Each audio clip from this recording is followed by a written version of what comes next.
Concrete क्या होता है? कंक्रीट एक कंपोजिट मटेरियल होता है, मैन मेड मटेरियल जो हम खुद बनाते हैं। ये किससे मिक्स कर करके बनाया जाता है? इसमें हम सीमेंट, फाइन एग्रीगेट यानी कि सैंड और कोर्स एग्रीगेट यानी कि ग्रेवल और क्रस्ड स्टोन और वाटर को जब हम मिक्स करते हैं सो क्या फॉर्म होता है हमारा? कंक्रीट। इसमें कभी कभी हम एडमिक्सचर्स भी डालते हैं ताकि उसमें स्पेशल प्रॉपर्टीज आ पाए कंक्रीट में ना। फ्रेश कंक्रीट क्या होता है? जो उसी समय बनाया जाता है, फ्रेशली मिक्स्ड मटेरियल, वो होता है आपका फ्रेश कंक्रीट।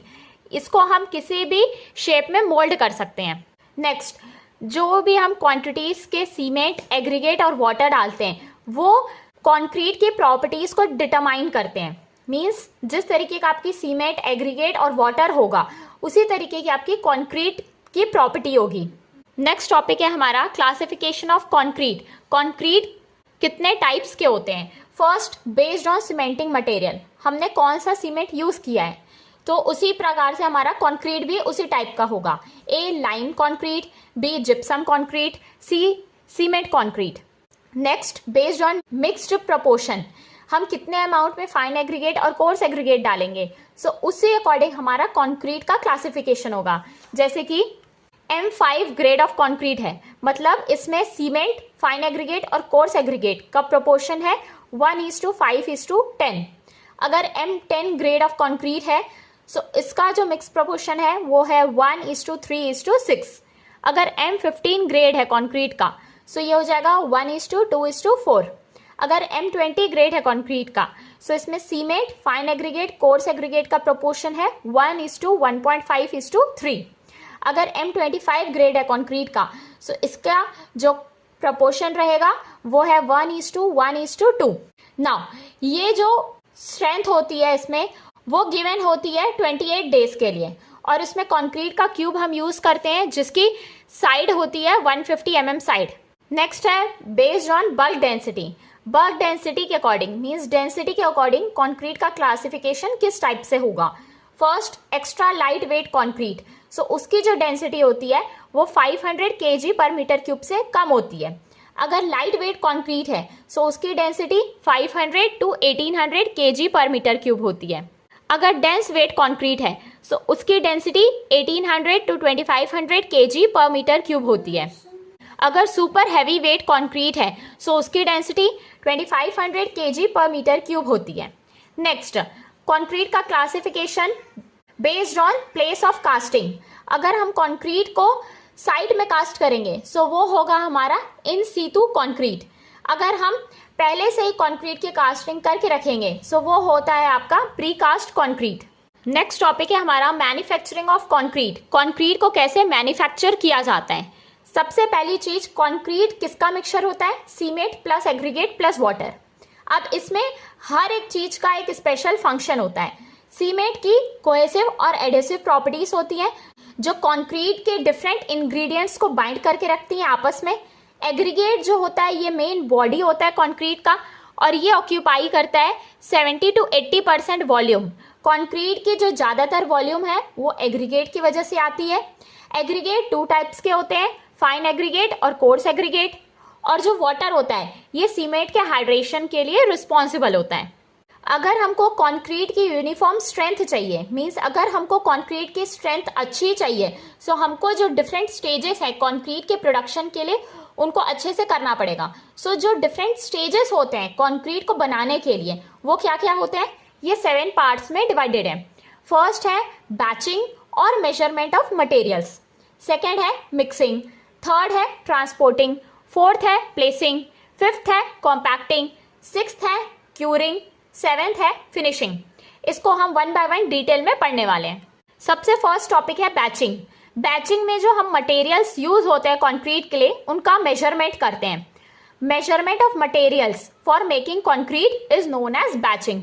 बैचिंग 2 टाइप से की जाती है। फर्स्ट है वॉल्यूम बैचिंग, सेकेंड है वेट बैचिंग। जो वॉल्यूम बैचिंग होती है ये जनरली छोटे काम के लिए यूज की जाती है क्योंकि वॉल्यूम में एक्यूरेसी मेंटेन करना डिफिकल्ट है, क्योंकि हम उसको जिस कंटेनर में डालेंगे सो उस अकॉर्डिंग वो वॉल्यूम ले लेगा।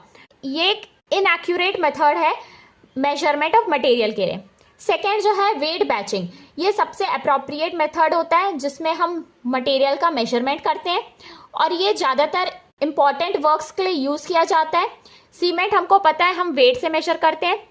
1 बैग ऑफ सीमेंट का वेट होता है 35 लीटर, या मीटर क्यूब में बोलेंगे 0.035 मीटर क्यूब। नेक्स्ट टॉपिक है हमारा मिक्सिंग। मिक्स जो भी इंग्रेडिएंट होते हैं उनको हमको अच्छे से मिक्स करना रहता है ताकि हम एक होमोजीनियस यूनिफॉर्म कलर और कंसिस्टेंट कंक्रीट को ऑब्टेन कर सकें जिसकी स्ट्रेंथ हमारे अकॉर्डिंग हो। सो मिक्सिंग किस तरीके से की जाती है? मिक्सिंग हम 2 तरीके से कर सकते हैं। पहला हैंड मिक्सिंग, जब हम हाथ से मिक्स करेंगे। नेक्स्ट सेकेंड है मशीन मिक्सिंग, जब हम मिक्सर यूज करेंगे। सो मशीन मिक्सिंग 2 टाइप्स की होती है। फर्स्ट बैच टाइप की, सेकेंड कंटिन्यूअस टाइप की। बैच टाइप जो होता है वो 2 टाइप्स का होता है, टिल्टिंग टाइप और नॉन टिल्टिंग टाइप। जो हैंड मिक्सिंग होती है ये छोटे काम के लिए यूज की जाती है जहां पे कंक्रीट की जो क्वांटिटी है वो कम होती है और इसमें जो मिक्सिंग टाइम होता है वो अप्रोक्सीमेटली 2 मिनट का होता है। सिर्फ 2 मिनट्स की हमको जरूरत पड़ती है कंक्रीट के मटेरियल्स को मिक्स करने के लिए, और हैंड मिक्सिंग में टाइम 3 मिनट से ज़्यादा एक्सीड नहीं करना चाहिए। नेक्स्ट है हमारा मशीन मिक्सिंग। अगर हमको कंक्रीट की क्वालिटी ज़्यादा अच्छी चाहिए और हमको ज़्यादा क्वांटिटी ऑफ कंक्रीट को बनाना है, सो उसमें क्या होता है, मशीन मिक्सिंग ज़्यादा इंपॉर्टेंट होती है क्योंकि इसमें जो कंक्रीट बनेगा वो जल्दी से ऑब्टेन हो सकता है जिसकी क्वालिटी ज़्यादा अच्छी हो सकती है। फर्स्ट है हमारा टिल्टिंग मिक्सर।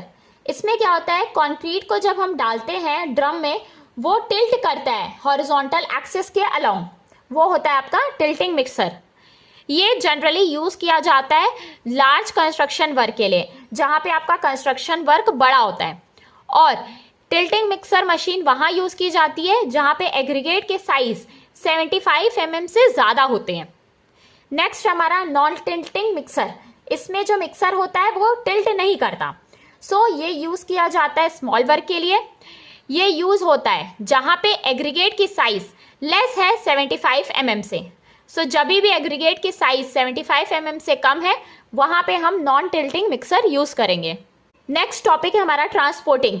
सो जब भी हमको कंक्रीट को ट्रांसपोर्ट करना है एक जगह से दूसरी जगह, सो हमको ये देखना है कि होमोजेनिटी मेंटेन है, मीन्स उसके जो मटेरियल्स हैं कंक्रीट के वो सेपरेट नहीं हो, मीन्स उनका सेग्रीगेशन नहीं हो। और यहाँ पे डिफरेंट मेथड्स यूज किए जाते हैं कंक्रीट को ट्रांसपोर्ट करने के लिए, जैसे कि पैंस, व्हील बोरो, क्रेन बकेट, ट्रांजिट मिक्सर या बेल्ट कन्वेयर। नेक्स्ट टॉपिक है हमारा प्लेसिंग ऑफ कंक्रीट। सो जब भी हमको कंक्रीट को प्लेस करना रहेगा हम ये कोशिश करेंगे हमारा कंक्रीट अच्छे से प्लेस हो पाए, क्योंकि अगर कंक्रीट अच्छे से प्लेस होगा तो उसकी स्ट्रेंथ जो होगी वो मेंटेन रहेगी और कोई भी वॉइड्स नहीं रहेंगे जिससे उसकी स्ट्रेंथ डिक्रीज ना हो। So the concrete should be placed and compacted before initial setting of concrete commences and should not be subsequently disturbed. हमको कंक्रीट जैसे ही बन जाता है उसको हमको बहुत अच्छे से प्लेस करना रहेगा और कॉम्पैक्ट करना रहेगा ताकि जो कंक्रीट है उसकी डिजायर स्ट्रेंथ अचीव हो पाए। नाउ यहाँ पे एक इंपॉर्टेंट पॉइंट है, एज पर IS 456 maximum permissible free fall of concrete may be taken as 1.5 meter. इसका मतलब ये हुआ कि कंक्रीट को जब भी हमको फॉल कराना है, मींस उसको रखना है, सो 1.5 मीटर से ज़्यादा हाइट में हमको उसको फ्री फॉल नहीं देना चाहिए। नेक्स्ट है हमारा कॉम्पैक्शन। कॉम्पैक्शन में हम क्या करते हैं, जो कंक्रीट में जो एंट्रैप्ड एयर होती है उसको हम रिमूव करते हैं और एक यूनिफॉर्म प्लेसमेंट करते हैं कंक्रीट का, ताकि जो हमारा जो मास है वो होमोजीनियस रहे, उसको हम कॉम्पैक्शन बोलते हैं। मींस जब हम एंट्रैप्ड एयर को कंक्रीट से रिमूव करते हैं उस प्रोसेस को हम बोलते हैं कॉम्पैक्शन।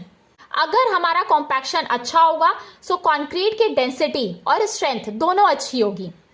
अगर कंक्रीट में 5 या 10% तक वॉइड्स रह जाते हैं, अगर हमने कॉम्पैक्शन अच्छे से नहीं किया सो उसकी जो कंप्रेसिव स्ट्रेंथ है वो 30% और 60% तक कम हो सकती है। अगर वॉइड्स 5% है सो उसकी स्ट्रेंथ 30% रिड्यूस हो जाएगी। अगर वॉइड्स 10% है सो उसकी स्ट्रेंथ 60% तक कम हो जाएगी। और कॉम्पैक्शन हम किस किस से कर सकते हैं, बाय हैंड रॉडिंग, हाथ से जब हम रॉड यूज करके भी कॉम्पैक्ट कर सकते हैं कंक्रीट को। High pressure and shock, high pressure डाल के भी हम कर सकते हैं। नेक्स्ट सेंट्रीफिकेशन और स्पिनिंग से भी हम कॉम्पैक्ट कर सकते हैं। लास्ट है मैकेनिकल वाइब्रेशन, मशीन यूज करके भी हम कंक्रीट को कंपैक्ट कर सकते हैं। नेक्स्ट है हमारा क्यूरिंग। कंक्रीट अपनी स्ट्रेंथ तब अचीव करता है जब उसमें सीमेंट का हाइड्रेशन अच्छे से हो पाए। कंक्रीट में क्या क्या प्रेजेंट होता है? Cement, aggregate, water. So concrete की स्ट्रेंथ किस पे डिपेंड करेगी? सीमेंट के हाइड्रेशन पे। अगर सीमेंट के पार्टिकल्स अच्छे से हाइड्रेट हो जाएंगे सो कंक्रीट अपनी स्ट्रेंथ को अचीव कर लेगा। अकॉर्डिंग टू IS 456 के अकॉर्डिंग क्यूरिंग क्या होता है? क्यूरिंग एक प्रोसेस होता है जिसमें हम ये कोशिश करते हैं कि कंक्रीट से मॉइस्चर का लॉस नहीं हो। जो भी कंक्रीट की स्ट्रेंथ इंक्रीज होती है वो बहुत रैपिड होती है 3 to 7 डेज में। उसके बाद जो स्ट्रेंथ का इंक्रीज होता है वो धीरे से होता है और वो काफी लंबे समय तक चलता रहता है। और ये देखा गया है कि जो भी क्योर्ड कंक्रीट होते हैं, मींस जिसमें क्योरिंग हो जाती है 7 दिनों तक, उनकी स्ट्रेंथ 50% ज्यादा होती है। किसके कंपैरिजन में? ड्राई, जो भी कंक्रीट ड्राई पड़े रहते हैं काफी लंबे समय तक। सो क्यूरिंग से स्ट्रेंथ 50% तक बढ़ जाती है 7 दिनों के अंदर। अगर हम कंक्रीट को 1 महीने तक क्यूरिंग करते हैं सो स्ट्रेंथ होती है कंक्रीट की वो डबल होती है as compare to those in dry air, जो ड्राई एयर में पड़े रहते हैं। Now different methods of curing. Curing के कितने मेथड्स होते हैं? फर्स्ट है शेडिंग कंक्रीट वर्क। अगर आप कंक्रीट को शेड करके रखेंगे तो भी कंक्रीट का मॉइस्चर का लॉस नहीं होगा। सो ये भी हम बोल सकते हैं क्यूरिंग का मेथड है। Covering concrete surface with wet bags. गीले बैग से कंक्रीट को ढक देंगे सो तब भी कंक्रीट में मॉइस्चर मेंटेन हो पाएगा। Sprinkling water on concrete surface. Concrete surface के ऊपर पानी छिड़कना। Next पॉन्डिंग method. पॉन्ड बना बना के पानी को कंक्रीट के ऊपर जमा करना। Next steam curing recommended for precast concrete member. Steam से क्योर करना प्रीकास्ट कंक्रीट मेंबर को। Applying curing compounds. Curing compounds को कंक्रीट के ऊपर अप्लाई करना। नेक्स्ट टॉपिक है हमारा फिनिशिंग। फिनिशिंग एक ऐसा प्रोसेस होता है लेवलिंग का और स्मूथिंग का जिसमें हम कंक्रीट के टॉप सरफेस को प्लेन करते हैं ताकि उसमें जो अपीयरेंस है वो क्लियर हो पाए। और ये किस तरीके से किया जाता है? श्रेडिंग, फ्लोटिंग और ट्रोलिंग से।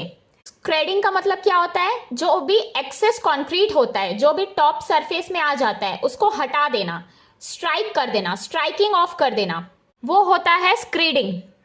फ्लोटिंग क्या होता है? जब हम इरेगुलरिटीज को सरफेस ऑफ कंक्रीट से हटाते हैं, जो स्क्रीडिंग के बाद इरेगुलरिटीज बचती है उसको हटाते हैं जब हम एक वुडन फ्लोट से, इस तरीके से आपका वुडन फ्लोट होता है, इसको हम कंक्रीट के ऊपर चलाते हैं ताकि जो इरेगुलरिटीज हैं वो हट जाए। वो हटती हैं फ्लोटिंग के द्वारा, जो कि 1.5 मीटर लॉन्ग होता है। ये वुडन का फ्लोट होता है और 20 सेंटीमीटर वाइड होता है और ये इसका हैंडल होता है।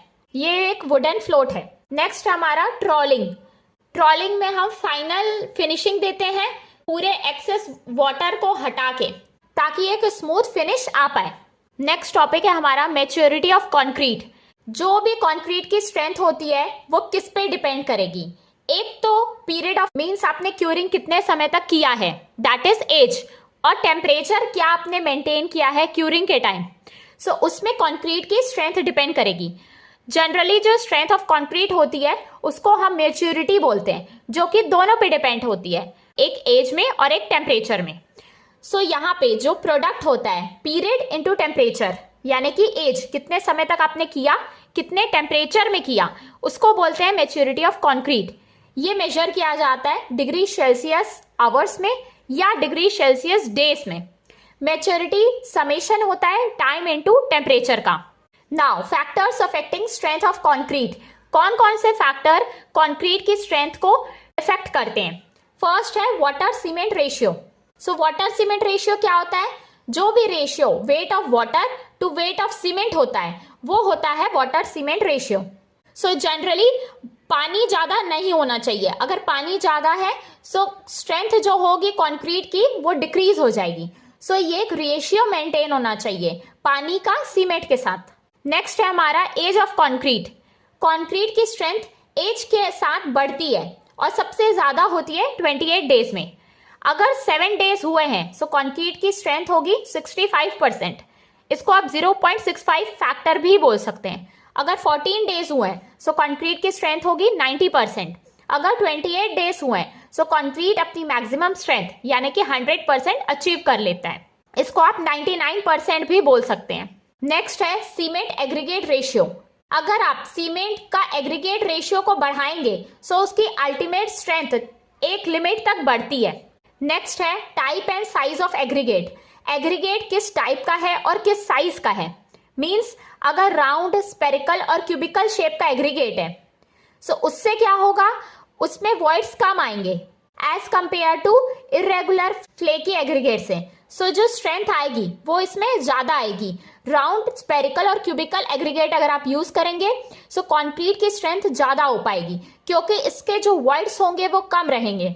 नेक्स्ट है हमारा डिग्री ऑफ कॉम्पैक्शन। आपने कितने डिग्री तक कंक्रीट को कॉम्पैक्ट किया है। अगर कॉम्पैक्शन ज्यादा हुआ है सो एयर वॉइड्स कम हो जाएंगे। अगर एयर वॉइड्स कम हो गए सो स्ट्रेंथ और डेंसिटी कंक्रीट की बढ़ जाएगी। जब भी अगर कॉम्पैक्शन अच्छे से नहीं होगा सो एयर वॉइड्स अगर रहते हैं 5 to 10% भी अगर एयर वॉइड्स कंक्रीट में रह जाएंगे सो जो कंक्रीट की स्ट्रेंथ है वो 30 और 55% तक कम हो जाएगी। अगर 5% एयर वॉइड्स बच गए आपके कंक्रीट में सो उसकी स्ट्रेंथ 30% तक रिड्यूस हो जाएगी। अगर आपके पास एयर वॉइड 10% रह गए सो उसकी जो स्ट्रेंथ है सो कंक्रीट की स्ट्रेंथ 55% तक रिड्यूस हो जाएगी। नाउ हमारे पास कुछ टेस्ट है कंक्रीट के लिए। उसके लिए मैं बता देती हूँ स्ट्रेंथ ऑफ कंक्रीट को हम कैसे लिखते हैं। क्वालिटी और ग्रेड ऑफ कंक्रीट को हम लिखते हैं नंबर्स में, जो कि डिनोट करता है उसके कैरेक्टरिस्टिक कंप्रेसिव स्ट्रेंथ को। और यहाँ पे हम स्पेसिमेन यूज करते हैं 150 mm क्यूब्स का, यानी कि 15 सेंटीमीटर क्यूब एट 28 डेज। वो एक्सप्रेस किया जाता है मेगा पास्कल में, यानी कि न्यूटन पर mm स्क्वायर में। जो नंबर होता है वो प्रिसीड होता है एक लेटर m से, जहां पे m डिनोट करता है मिक्स। एग्जाम्पल की अगर M20 ग्रेड ऑफ कंक्रीट है मींस जो ये मिक्स है उसकी कंप्रेसिव स्ट्रेंथ होगी 20 मेगा पास्कल। हमारा जो इंडियन स्टैंडर्ड है ये कहता है कि कंप्रेशन टेस्ट, फ्लक्चर और टेंसाइल स्ट्रेंथ टेस्ट आप चेक कर सकते हैं कंक्रीट की स्ट्रेंथ को फाइंड करने के लिए। फर्स्ट है हमारा कंप्रेसिव स्ट्रेंथ ऑफ कंक्रीट। इसमें हम जो कंक्रीट के क्यूब्स लेते हैं वो 15 × 15 × 15 सेंटीमीटर का क्यूब लेते हैं इस तरीके से। ये 15 सेंटीमीटर का क्यूब आपको लेना है।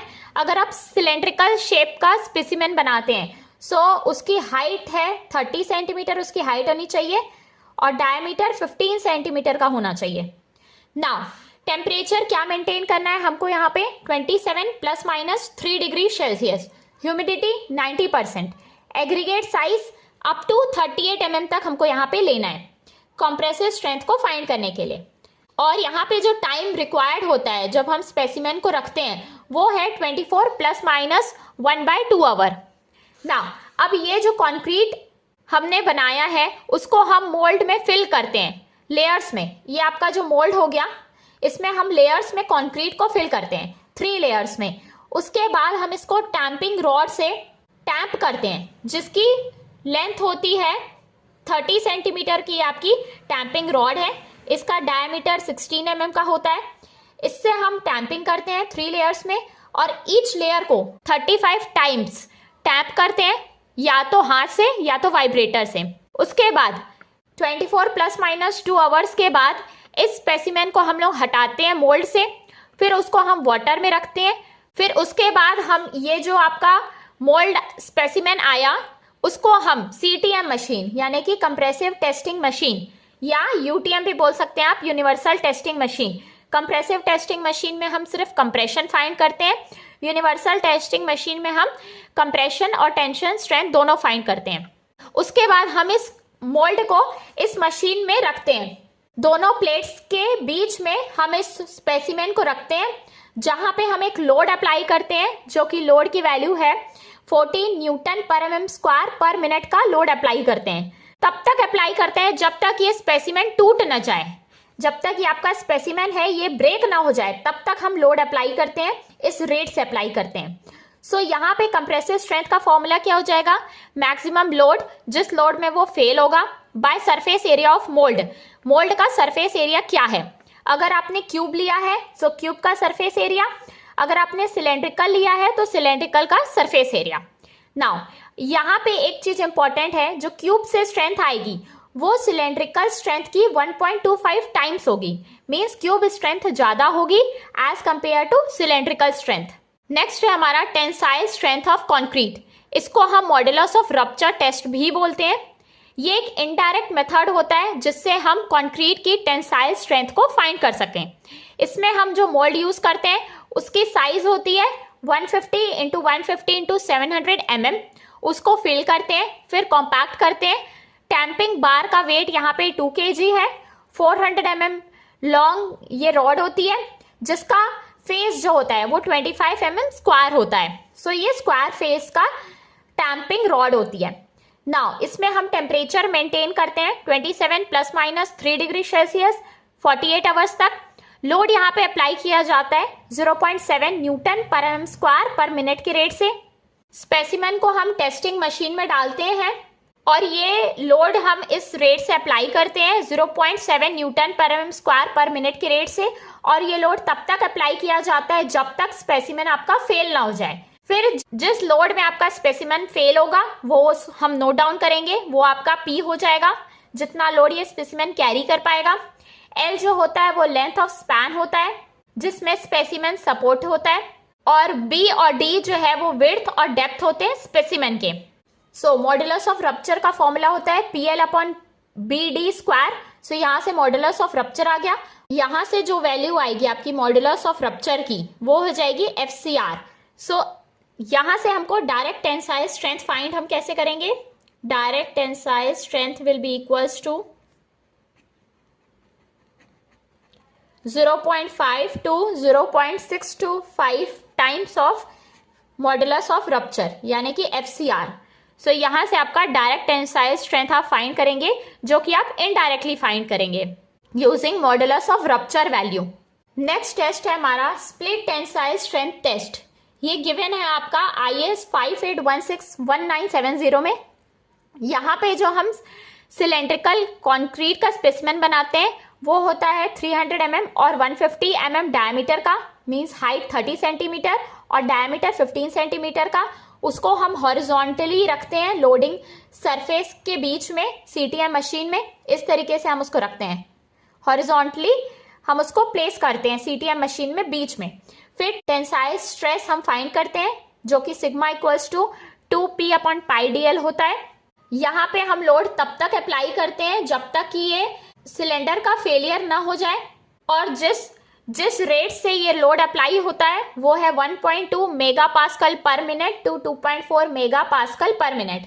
जनरली क्या होता है, जो टेंसाइल स्ट्रेंथ होती है कंक्रीट की वो 10% होती है उसके कंप्रेसिव स्ट्रेंथ की। नाउ मल्टीपल चॉइस क्वेश्चंस में कई बार पूछा जाता है कौन सी स्ट्रेंथ ज्यादा होती है कंक्रीट की। सो क्यूब स्ट्रेंथ सबसे ज्यादा होती है। नेक्स्ट होती है सिलेंड्रिकल स्ट्रेंथ। नेक्स्ट है हमारा modulus of rupture strength. Next है स्प्लिट टेंसाइल स्ट्रेंथ। सो ये स्ट्रेंथ का ऑर्डर होता है। वर्केबिलिटी एक ईज होता है जिससे हम कंक्रीट को अच्छे से ट्रांसपोर्ट, प्लेस या कॉम्पैक्ट कर सकते हैं बिना कोई सेग्रीगेशन और ब्लीडिंग के हुए। मतलब कि आपका कंक्रीट की क्वालिटी किस तरीके की है, उसकी वर्क करने की क्षमता कैसी है, उसको बोलते हैं वर्केबिलिटी। मीन्स आपने जब कंक्रीट के मिक्सचर को बनाया उसको आप अच्छे से ट्रांसपोर्ट या प्लेस या कॉम्पैक्ट कर सकते हैं कि नहीं, वो होती है वर्केबिलिटी ऑफ कंक्रीट। डेफिनेशन क्या है? Workability is the ease with which a concrete can be transported, placed and compacted without effective bleeding or segregation.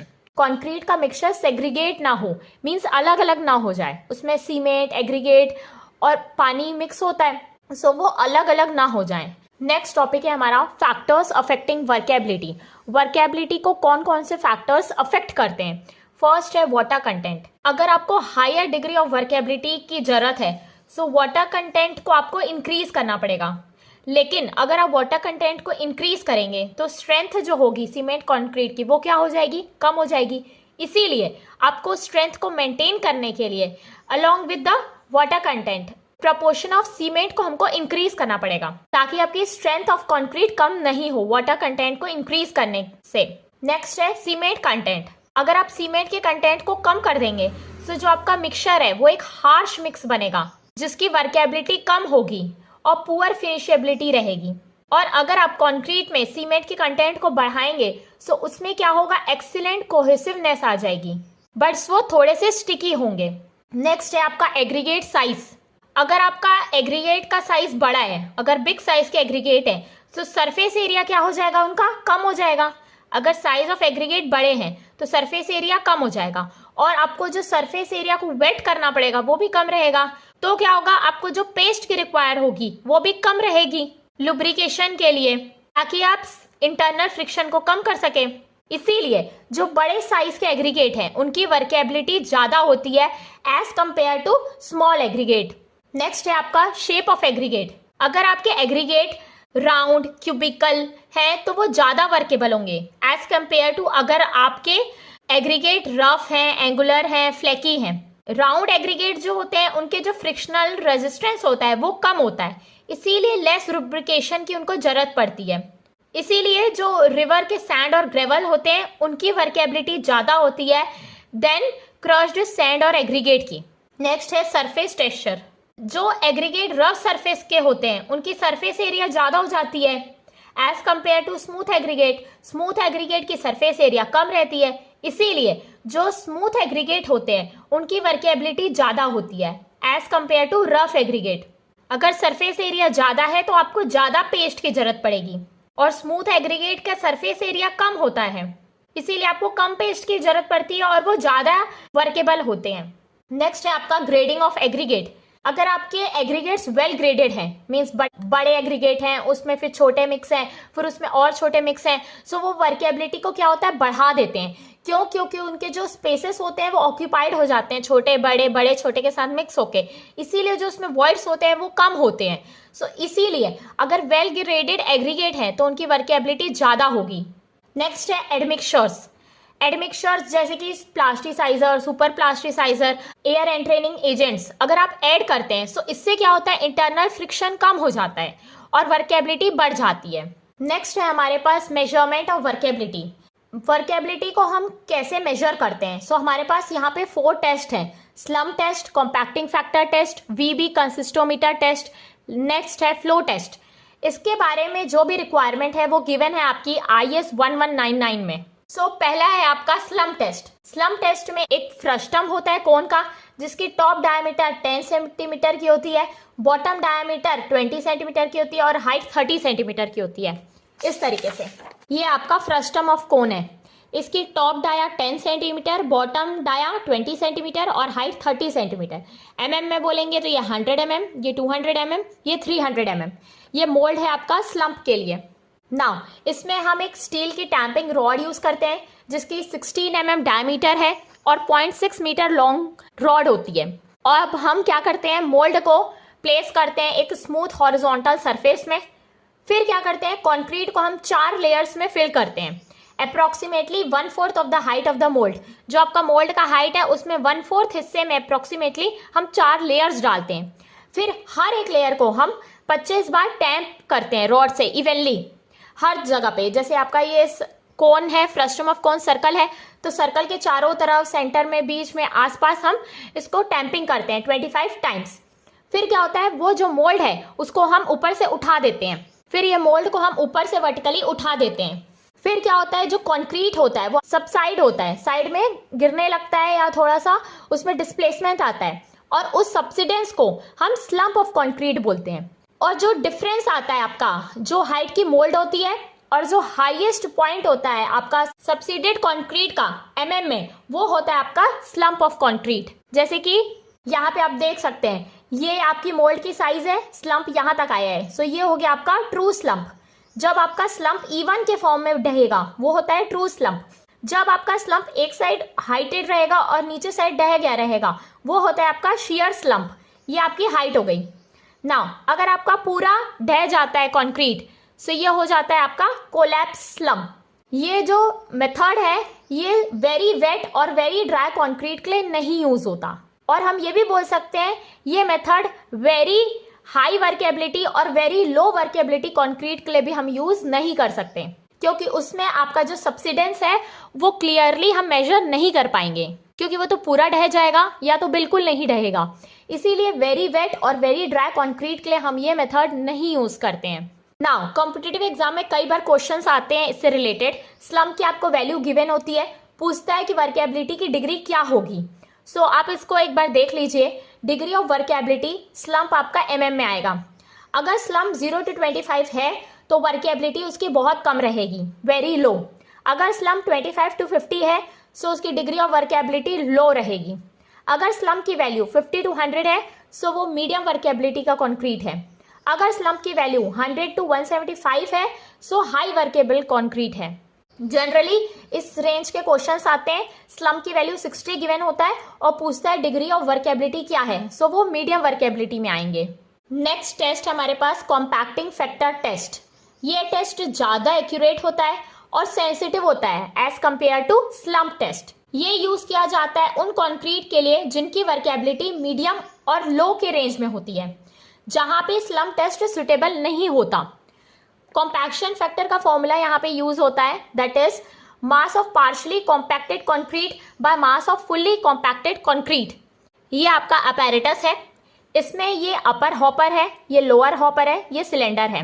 हम कॉन्क्रीट के मिक्स को सबसे पहले यहाँ डालते हैं, फिर ये गेट होता है यहाँ पे, उसको हम ओपन करते हैं, फिर ये लोअर हॉपर में जाता है, फिर यहाँ से हम एक गेट ओपन करते हैं, ट्रैप गेट, फिर यहाँ से जो कंक्रीट है वो सिलेंडर में जाता है। इसके डायमेंशंस आपको पता होना चाहिए। इसका जो ऊपर का डायमीटर है वो है 25.4 सेंटीमीटर, इसका बॉटम डाया है 12.7 सेंटीमीटर और इसकी जो हाइट है वो है 27.9।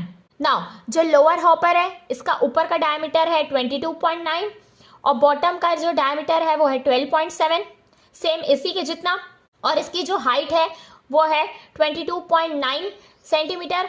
नाउ सिलेंडर के जो डायमेंशंस है वो इस तरीके के हैं। सिलेंडर का जो डायमीटर है वो 15.2 सेंटीमीटर है और सिलेंडर की हाइट 30.5 सेंटीमीटर है। और ये जो अपर हॉपर और लोअर हॉपर के जो हाइट का डिफरेंस है, मींस इसके बॉटम से इसके टॉप के हाइट का डिफरेंस है 20.3 सेंटीमीटर और लोअर हॉपर के बॉटम का टॉप ऑफ द सिलेंडर से हाइट है 20.3 सेंटीमीटर।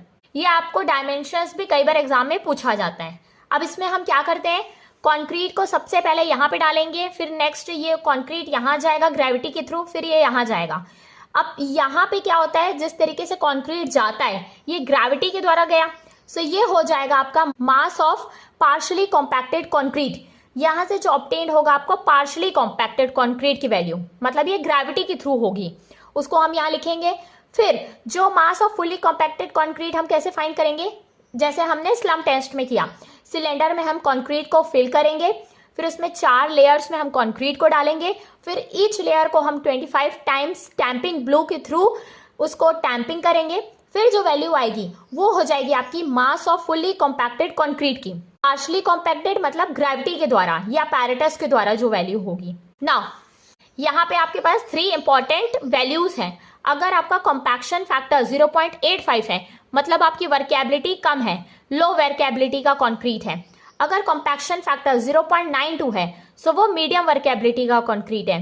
अगर कॉम्पैक्शन फैक्टर 0.95 है तो वर्केबिलिटी ऑफ कंक्रीट हाई है, that is high workability. Next test हमारा वीबी कंसिस्टोमीटर टेस्ट। ये यूज किया जाता है वेरी ड्राई मिक्सेस के लिए, जो बहुत ड्राई मिक्सचर होते हैं कंक्रीट के लिए, उसके लिए ये यूज किया जाता है। ये आपका अपैरेटस है वीबी कंसिस्टोमीटर।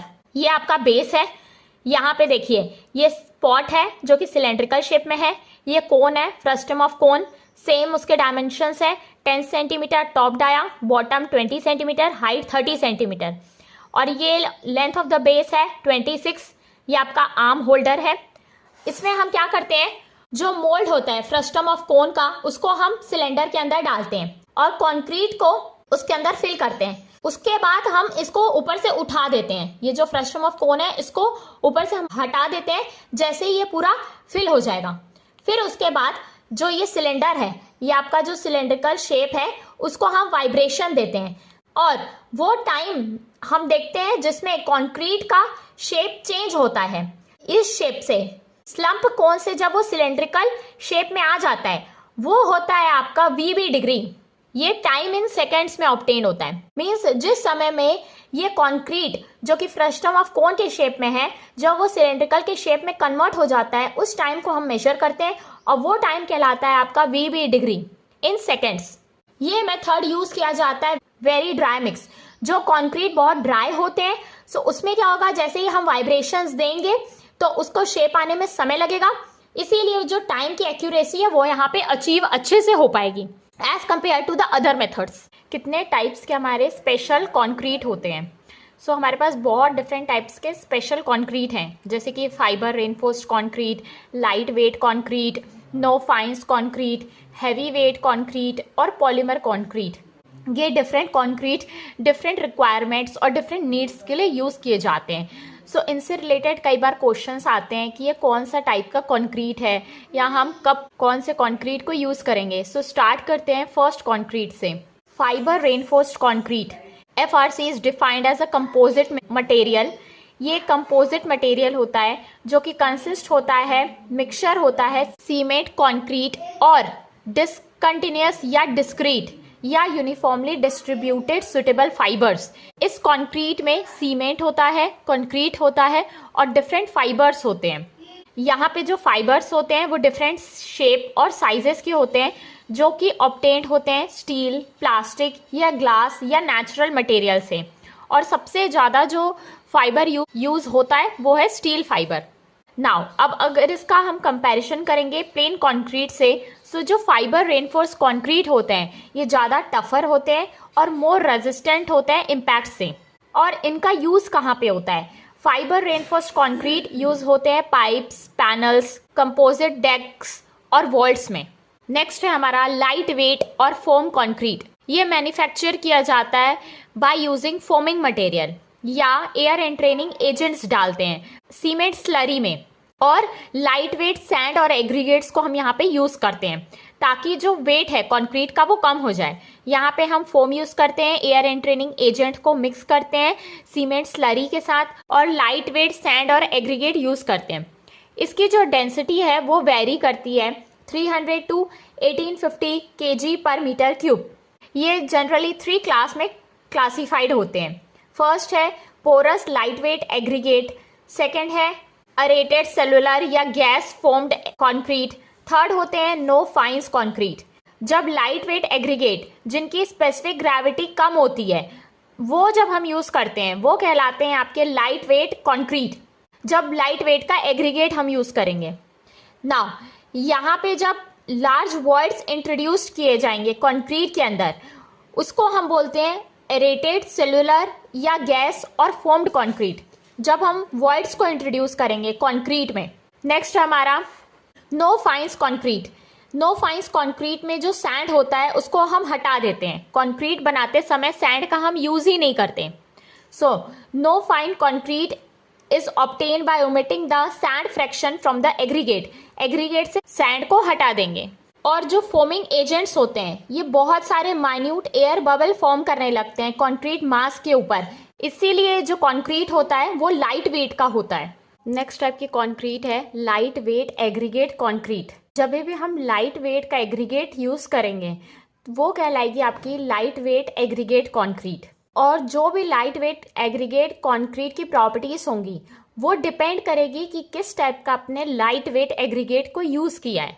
जैसे कि पहला है आपका नेचुरल लाइट वेट एग्रीगेट जो नेचुरली लाइट वेट होते हैं, और दूसरे वो जो आर्टिफिशियली लाइट वेट एग्रीगेट होते हैं जो आर्टिफिशियली बनाए जाते हैं लाइट वेट।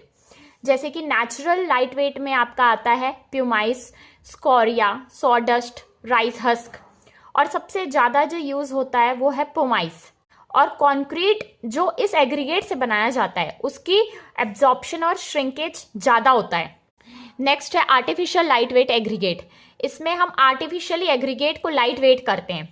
एग्जाम्पल है cinder, clinker, breeze, foamed slag. इस कंक्रीट का मॉइस्चर मूवमेंट ज़्यादा होता है, इसीलिए इसकी स्वेलिंग और श्रिंकेज ज़्यादा होती है। और जो लाइट वेट कंक्रीट होते हैं इनमें क्या होता है, पोरोसिटी प्रेजेंट होता है। सो इस वजह से, पोरोसिटी की वजह से ये बेटर मटेरियल होते हैं with regard to sound absorption. Sound absorb करने की इनमें कैपेसिटी ज़्यादा होती है और साउंड प्रूफिंग भी इनमें ज़्यादा होती है और थर्मल इंसुलेशन भी अच्छा होता है। और जो लाइट वेट एग्रीगेट कंक्रीट होते हैं इनमें फायर रेजिस्टेंस ज़्यादा होता है as compare to normal concrete. ये कहाँ कहाँ यूज़ किए जाते हैं? ये light weight aggregate concrete use किए जाते हैं फॉल सीलिंग्स में, लाइट वेट रूफ्स में। नेक्स्ट टाइप का कंक्रीट है एरेटेड कंक्रीट। ये कंक्रीट बनाया जाता है कैल्केरियस और सिलिशियस मटेरियल जैसे कि cement, lime, pulverise sand, fly ash में जब हम एंट्रैप्ड एयर सेल्स डालते हैं। मीन्स हम जब एयर इंट्रोड्यूस्ड करते हैं हमारे सीमेंट, लाइम और सैंड में, तब बनता है हमारा एरेटेड कंक्रीट। एरेटेड कंक्रीट को बनाने के दो मेथड्स होते हैं। पहला होता है जब हम गैस का फॉर्मेशन करते हैं, सो उसको गैस कंक्रीट बोलते हैं। और सेकेंड मेथड है एरेटेड कंक्रीट को बनाने का जब हम स्लरी में स्टेबल फोम को मिक्स करते हैं। फर्स्ट है हमारा गैस कंक्रीट। गैस कंक्रीट वो कंक्रीट होता है जिसमें जब हम एक गैस को इंट्रोड्यूस करते हैं, एक फ्रेश मोटर, जो आपने फ्रेश मोटर बनाया है उसमें आप एक गैस इंट्रोड्यूस करेंगे। और किस तरीके से? एक केमिकल रिएक्शन के द्वारा। सो उस रिएक्शन से क्या होगा? Large number of gas bubbles form होंगे सेटिंग के बाद। सो वो कंक्रीट होता है gas concrete. Finally divided aluminium powder. जो एल्यूमिनियम का पाउडर होता है वो रीयूज़ किया जाता है गैस कंक्रीट के लिए। जो एल्यूमिनियम पाउडर होता है वो किससे रिएक्ट करता है? कैल्शियम हाइड्रोक्साइड, जो हाइड्रेशन के प्रोसेस के समय लिबरेट होता है सीमेंट के साथ। सो उससे क्या रिजल्ट होता है? Hydrogen gas. सो वो हाइड्रोजन गैस रिजल्ट करेगी एक सेलुलर स्ट्रक्चर को। सो गैस कंक्रीट के लिए जो पाउडर यूज़ होता है वो है एल्यूमिनियम पाउडर। नेक्स्ट है हमारा फोम कंक्रीट। फोम कंक्रीट कैसे बनाया जाता है? हम एक स्टेबल फोम को मिक्स करते हैं सीमेंट के साथ और उसको क्रश करते हैं सैंड स्लरी के साथ। सो जब वो सेट और हार्डन होगा सो एक सेलुलर स्ट्रक्चर फॉर्म होगा। और जो फोम गिविंग एजेंट्स होते हैं वो क्या हैं? रेजिन सोप होते हैं। वो फोम इफेक्ट देते हैं कंक्रीट को जब हम कंक्रीट को मिक्स करते हैं हाई स्पीड में। Foam concrete foam giving agents जैसे कि रेजिन सोप यूज़ करके बनाई जाती है, उसको हम मिक्स करते हैं हाई स्पीड में। सो क्या फॉर्म होती है? हमारी फोम कंक्रीट फॉर्म होती है। नेक्स्ट है हमारी no fines concrete. No fines concrete में हम क्या करते हैं? जो फाइन एग्रीगेट होता है उसको हम स्किप कर देते हैं। मीन्स फाइन एग्रीगेट हम कंक्रीट में नहीं डालते। सो क्या होता है? The fine aggregate fraction is omitted in concrete making. Concrete बनाते समय फाइन एग्रीगेट को नहीं डालते हैं। The aggregate cement ratio varies from 6:1 to 10:1। सो जो रेशियो होता है एग्रीगेट सीमेंट का वो 6:1 to 10:1 होता है। नेक्स्ट है heavy weight concrete. Heavy weight concrete बनाया जाता है जब हम हैवी वेट के एग्रीगेट को यूज़ करते हैं और उसको बहुत अच्छे से कॉम्पैक्ट करते हैं मैकेनिकल मीन्स के द्वारा। और ये कंक्रीट यूज़ की जाती है ग्रेविटी डैम्स, रिटेनिंग वॉल के कंस्ट्रक्शंस में। नेक्स्ट है पॉलीमर कंक्रीट। पॉलीमर क्या होते हैं? मोनोमर से बनाए जाने वाले एक प्लास्टिक्स होते हैं पॉलीमर। और पॉलीमर्स बनाए जाते हैं पॉलीमराइजेशन प्रोसेस से। पॉलीमर्स की स्ट्रेंथ ज़्यादा होती है, परमेबिलिटी कम होती है और हर तरह के रेजिस्टेंस होते हैं केमिकल अटैक से, फ्रीजिंग और थॉइंग से। इसीलिए हम पॉलीमर को यूज़ करते हैं जो कि एक वर्सेटाइल मटेरियल है in construction. So this material has high strength, low permeability, very high resistance to all kinds of chemical attack and freezing and thawing. Is a versatile material in the field of modern construction. Next topic है हमारा admixtures. Admixtures एक chemical compounds होते हैं other than means जो water, aggregate और hydraulic cement हम use करते हैं उनके अलावा जो chemical compound होते हैं वो admixtures होते हैं। ये एक इंग्रेडिएंट के तौर पे यूज़ किया जाता है कंक्रीट में या मोटर में। ये ऑर्गेनिक भी हो सकते हैं और इनऑर्गेनिक भी हो सकते हैं और दोनों के कॉम्बिनेशन से भी बन सकते हैं। ये हम इमिडिएटली ऐड करते हैं या तो जस्ट पहले या जस्ट बाद में मिक्सिंग के समय, ताकि जो कंक्रीट की प्रॉपर्टीज़ हैं उनको हम मॉडिफाई कर सकें। मींस अपने रिक्वायरमेंट के अकॉर्डिंग जब हमको कंक्रीट की प्रॉपर्टीज़ चाहिए होती है तब हम एडमिक्सचर्स डालते हैं। ये डाला जाता है प्लास्टिक या हार्डन स्टेट में। एडमिक्सचर्स के बहुत सारे प्रॉपर्टीज़ हैं, इसीलिए हम एडमिक्सचर्स को अलग अलग जगहों पे यूज़ करते हैं। सो यूज़ ऑफ एडमिक्सचर्स कहाँ कहाँ यूज़ किया जाता है? First, to increase the workability without changing water content. अगर हमको वर्केबिलिटी को बढ़ाना है, मीन्स कंक्रीट को वर्केबल बनाना है, तो हमको एडमिक्सचर्स हम ऐड करते हैं और एडमिक्सचर्स ऐड करने से हमको वाटर कंटेंट को चेंज करने की ज़रूरत नहीं पड़ती। हम limited amount of water content में भी वर्केबिलिटी को बढ़ा सकते हैं। और to reduce the water content without changing workability, water content को हम कम भी कर सकते हैं वर्केबिलिटी को बिना इफेक्ट किए। To affect a combination of above, कोई भी यूज़ के लिए हम एडमिक्सचर्स को यूज़ कर सकते हैं। To decrease the density of concrete, जब हमको कॉन्क्रीट की डेंसिटी को कम करना है। To reduce segregation and bleeding, जब हमको सेग्रीगेशन और ब्लीडिंग हम चाहते हैं कि कॉन्क्रीट में नहीं हो, तभी भी हम एडमिक्सचर्स यूज़ करते हैं। टू इम्प्रूव पंपेबिलिटी, कॉन्क्रीट को पंप करने की एबिलिटी को बढ़ाने के लिए भी हम एडमिक्सचर्स को यूज़ करते हैं। To increase the resistance to chemical attack, hence inhibits the corrosion of concrete, chemical attack से बचाने के लिए भी हम एडमिक्सचर्स को ऐड करते हैं ताकि कॉन्क्रीट में कोरोजन नहीं हो। नाउ एडमिक्सचर्स कितने टाइप्स के होते हैं? Types of admixtures, first plasticizer, second super plasticizer, third air entrainers, fourth accelerator, fifth retarders, sixth others. Admixtures basically use किए जाते हैं to delay, accelerate and reduce the water cement ratio, water cement ratio को कम करने के लिए और किसी भी रिएक्शन को बढ़ाने के लिए और डिले करने के लिए हम एडमिक्सचर्स को यूज करते हैं। फर्स्ट है हमारा प्लास्टिसाइजर, इसको वाटर रिड्यूसर्स भी बोलते हैं। इसका मेन पर्पस होता है पानी की मात्रा को कम करना। So chemicals added to improve plasticity of fresh concrete, that is improving workability for a given water cement ratio और maintains workability with a reduced amount of water. जब हमको पानी कम डालना पड़े और वर्केबिलिटी को हम मेंटेन कर सकें, उसके लिए हम प्लास्टिसाइजर का यूज करते हैं ताकि पानी का यूज कम हो पाए। इसके एग्जाम्पल्स हैं लिग्नोसल्फोनिक एसिड और उनके सॉल्ट्स, जैसे कि कैल्शियम के लिग्नोसल्फोनिक एसिड और सोडियम के लिग्नोसल्फोनिक एसिड्स और उनके सॉल्ट्स को एज अ प्लास्टिसाइजर यूज किया जाता है। अदर एग्जाम्पल है हाइड्रोक्सिलेटेड कार्बोक्सिलिक एसिड और उसके salts. Next polyglycol esters and carbohydrates, ये सब एज अ प्लास्टिसाइजर्स यूज किए जाते हैं। Now doses of plasticizer, plasticizer का कितने डोज की जरूरत पड़ती है?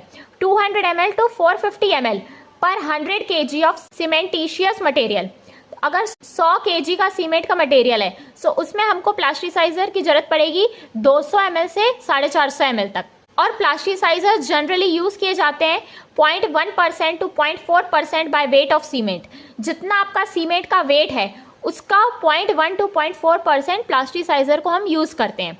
प्लास्टिसाइजर्स जो होते हैं वो वाटर रिक्वायरमेंट को 10% तक रिड्यूस कर देते हैं।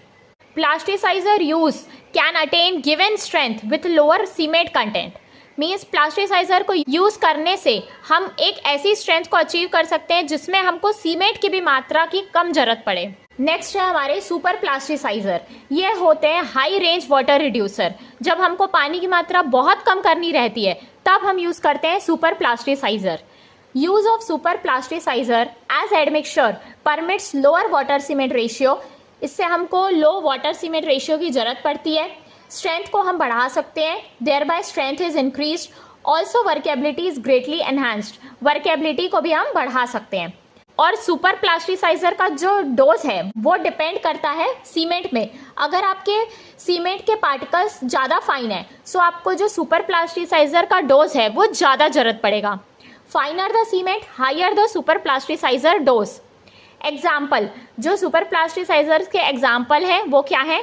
Sulphonated melamine formaldehyde condensates modified lignosulfonate MLS। इससे जो वाटर रिक्वायरमेंट होती है वो 20 to 40% रिड्यूस की जा सकती है। प्लास्टिसाइजर में हम वाटर की रिक्वायरमेंट को 10% तक कम कर सकते हैं, मगर सुपर प्लास्टिसाइजर से हम वाटर की रिक्वायरमेंट को 20% से लेके 40% तक कम कर सकते हैं। नेक्स्ट है एयर एंट्रेनर्स। एयर एंट्रेनर्स क्या होते हैं? इसमें हम एयर एंट्रेनिंग एजेंट्स डालते हैं। इसमें एयर एंट्रेनिंग एजेंट्स डालते हैं तो जो एयर होती है वो आती है बबल्स के फॉर्म में सीमेंट पेस्ट के अंदर। सीमेंट पेस्ट के अंदर जब air in the form of bubbles आती है वो होते हैं एयर एंट्रेनिंग एजेंट्स। जो मेन टाइप के एयर एंट्रेनिंग एजेंट्स हैं वो है salts of wood resin, animal और vegetable fats and oils and sulfonated hydrocarbons. ये सब as a air entraining agents use किए जाते हैं। इनके एग्जाम्पल्स हैं नेचुरल वुड रेजिन और उनके सोप्स, और इसमें जो सबसे बेस्ट है वो है विंसॉल रेजिन। विंसॉल रेजिन सबसे बेस्ट एयर एंट्रेनिंग एजेंट है। और एल्यूमिनियम पाउडर्स को भी हम यूज़ कर सकते हैं। जब भी हम कंक्रीट में एयर डालेंगे तो कॉमन सी बात है स्ट्रेंथ रिड्यूस होगी। सो एयर एंट्रेनमेंट से क्या होता है, स्ट्रेंथ में तो रिडक्शन होता है, और अगर हम उसको बहुत ज़्यादा मात्रा में डाल देंगे सो जो स्ट्रेंथ का लॉस है वो बहुत ज़्यादा हो जाएगा। ओवरडोजिंग अगर एयर एंट्रेनिंग एजेंट की होगी सो उससे मेजर लॉस हो सकता है स्ट्रेंथ में। अगर हम 1% एयर डालेंगे सो स्ट्रेंथ जो होगी वो 5% तक कम हो जाएगी। Use of ground granulated blast furnace slag GGBS और फ्लाई ऐश यूज किए जाते हैं ताकि हम एयर के अमाउंट को कम कर सकें। नेक्स्ट है एसिलेटर्स। ये एडमिक्सचर्स जो होते हैं इसमें जो सबसे ज़्यादा यूज़ किया जाता है वो है कैल्शियम क्लोराइड। ये स्पीड करता है केमिकल रिएक्शन को, मीन्स जो कंक्रीट बनता है सीमेंट और वाटर से उसमें सीमेंट और वाटर के रिएक्शन को बढ़ाता है। और एसिलेटर्स जो होते हैं वो रेट ऑफ सेटिंग को भी इंक्रीज करते हैं, मतलब एसिलरेट करते हैं ताकि कंक्रीट जल्दी सेट हो पाए और अर्ली स्ट्रेंथ गेन कर पाए। और जो कम यूज़ किए जाने वाले एसिलेटर्स हैं वो है sodium chloride, sodium sulphate, sodium hydroxide, sodium carbonate, potassium sulphate, potassium hydroxide. Accelerators generally हम वहाँ पे यूज़ करते हैं जहाँ पे हमको सेटिंग जल्दी करानी है, रैपिड सेटिंग करानी है, और जो स्ट्रेंथ हमको चाहिए वो जल्दी चाहिए। हाई अर्ली स्ट्रेंथ की जब हमको ज़रूरत पड़ेगी तब हम एसिलेटर्स को यूज़ करेंगे। और ये जनरली कहाँ पे यूज़ किया जाता है, जहाँ पे कंक्रीटिंग हमको ठंडे जगहों पे करनी रहती है, जहाँ पे बहुत ठंडा क्लाइमेट होता है, वहाँ हम एसिलरेटर्स को यूज़ करते हैं ताकि रिएक्शन को फास्ट करा पाएँ, रैपिड सेटिंग हो पाए और अर्ली स्ट्रेंथ अचीव हो पाए। जो सबसे ज़्यादा यूज़ होने वाला एसिलेटर्स है वो है कैल्शियम क्लोराइड। नेक्स्ट है रिटार्डर्स। ये वो एडमिक्सचर्स होते हैं जो केमिकल रिएक्शन को स्लो करते हैं। सीमेंट और पानी के बीच जो केमिकल रिएक्शन होता है उनको स्लो करते हैं रिटार्डर्स, और इनसे क्या होता है सेटिंग टाइम बढ़ जाती है, लॉन्गर सेटिंग टाइम होती है, और जो इनिशियल स्ट्रेंथ गेन होती है वो स्लो होती है। रिटार्डर्स मींस जनरली हर एक प्रोसेस को ये स्लो करते हैं, सेटिंग को स्लो करेंगे और इनिशियल स्ट्रेंथ गेन को भी स्लो करते हैं। जो कॉमनली यूज्ड रिटार्डर्स हैं वो है कैल्शियम सल्फेट, और जो दूसरे एग्जाम्पल्स हैं जैसे कि hydroxylated carboxylic acid, lignin, sugar, cellulose products, ये सब एज अ रिटार्डर यूज किए जाते हैं। रिटार्डर्स जनरली हमको वहाँ यूज करते हैं जहाँ पे हॉट वेदर होता है। Placing concrete in hot weather particularly when the concrete is pumped. जब हमको कंक्रीट को पंपिंग करना है ताकि हर प्रोसेस स्ट्रेंथ स्लो हो पाए और सेटिंग स्लो हो, वहाँ पे हम रिटार्डर यूज करते हैं।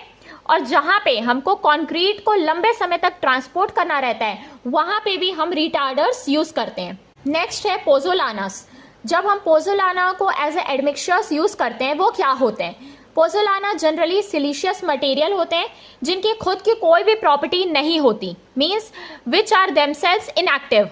वो इनएक्टिव के फॉर्म में होते हैं, मगर जब भी ये वाटर के साथ रिएक्ट करते हैं समय के साथ ये ऐसे कंपाउंड्स बनाते हैं जिनकी सीमेंटेशियस प्रॉपर्टीज होती है।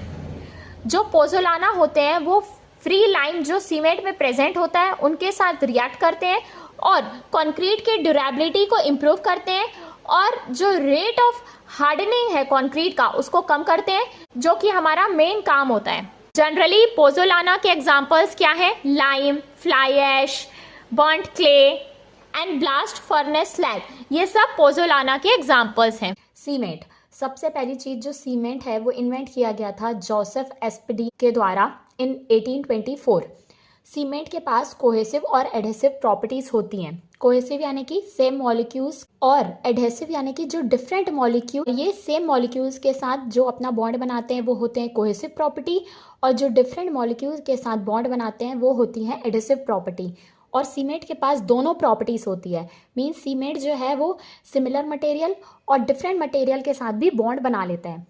नाउ सीमेंट की डेंसिटी होती है 1440 kg पर मीटर क्यूब, और वेट जो होता है सीमेंट का 1 बैग का सीमेंट वो होता है 50 kg। Now volume of one bag, volume किसके इक्वल हो जाएगा, मास बाय डेंसिटी, क्योंकि डेंसिटी किसके इक्वल होता है, मास बाय वॉल्यूम के। सो वॉल्यूम हो जाएगा मास बाय डेंसिटी। मास कितनी है हमारे पास, 50 kg की एक बोरी होती है, बाय डेंसिटी 1440। सो यहाँ से आ जाएगा 0.0347 मीटर क्यूब और 35 लीटर्स। 1 मीटर क्यूब में 1000 लीटर्स होते हैं। नाउ अब सीमेंट हमारे पास दो तरीके की होती है, एक होती है नेचुरल सीमेंट और एक होती है आर्टिफिशियल सीमेंट। नेचुरल सीमेंट की स्ट्रेंथ कम होती है, इसलिए हम उसको ज़्यादातर यूज़ नहीं करते, और जो नेचुरल सीमेंट है वो बनाई जाती है नेचुरल स्टोन्स के द्वारा, और नेचुरल का एग्जांपल है Roman cement. Now artificial cements जो होती हैं वो आर्टिफिशियली बनाई जाती हैं, जिसके 2 टाइप्स के मेन कंपोनेंट्स होते हैं। फर्स्ट है कैलकेरियस, सेकेंड है आर्जिलियस। कैलकेरियस में आता है limestone, chalk, marl, marine shells, और आर्जिलेशियस के कंपोनेंट होते हैं clay, shale, slate. Now grade of artificial cement, artificial cement की ग्रेड होती हैं जैसे कि 33 ग्रेड, 43 ग्रेड, 53 ग्रेड। इसमें जो ये नंबर है ये कंप्रेसिव स्ट्रेंथ को डिनोट करता है आफ्टर 28 डेज। 28 डेज के बाद जो स्ट्रेंथ आएगी, अगर 33 है तो वो होगी आपकी 33 ग्रेड सीमेंट। अगर स्ट्रेंथ 43 न्यूटन पर mm स्क्वायर है, सो ग्रेड ऑफ सीमेंट है 43 ग्रेड। अगर 28 डेज के बाद कंप्रेसिव स्ट्रेंथ आती है आपकी 53 न्यूटन पर mm square, so grade of cement है 53। नाउ जो केमिकल कंपोजिशन होता है सीमेंट के, जो रॉ मटेरियल्स हैं उनका इस अकॉर्डिंग होता है। सबसे ज़्यादा जो प्रेजेंट होता है सीमेंट में वो होता है लाइम। लाइम यानी कि कैल्शियम ऑक्साइड, ये होता है 62 to 65%। नेक्स्ट होता है आपका सिलिका, SiO2, ये होता है 17 to 25%। एल्यूमिना होता है Al2O3 के फॉर्म में, जो कि 3 to 8%।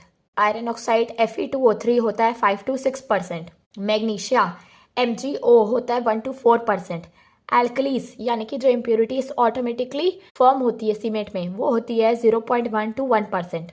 नाउ अब ये कुछ एवरेज है, मतलब कि इस रेंज में लाइम होता है, तो एवरेज कितना लाइम होता है, 62%। सिलिका एवरेज होता है 22%। एल्यूमिना होता है 5%। आयरन ऑक्साइड होता है 3%। मैग्नीशिया होता है 3%।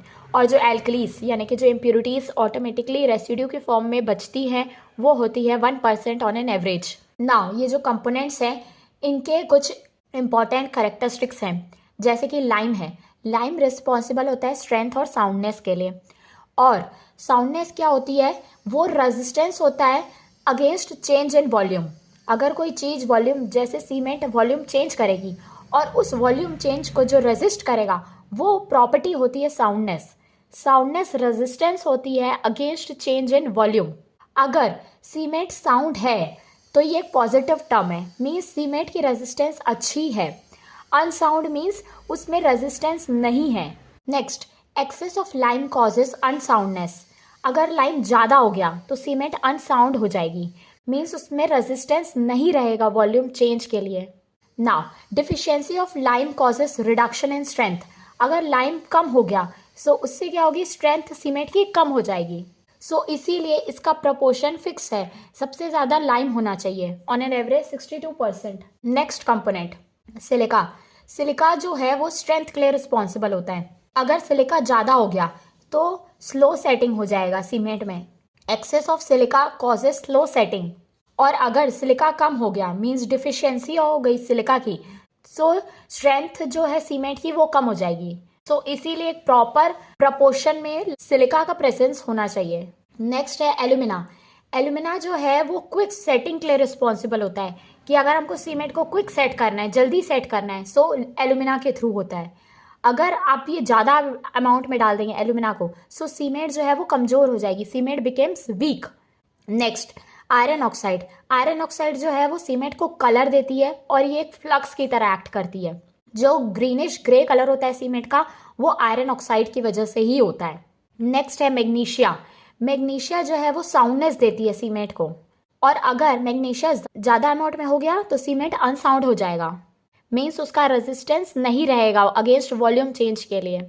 नेक्स्ट एल्कलीस, जो पोटेशियम ऑक्साइड और सोडियम ऑक्साइड के फॉर्म में होती हैं, ये रेसिड्यूस होती हैं और ये ऑटोमेटिकली इम्प्योरिटीज फॉर्म्ड होती है जब हम सीमेंट को बनाते हैं।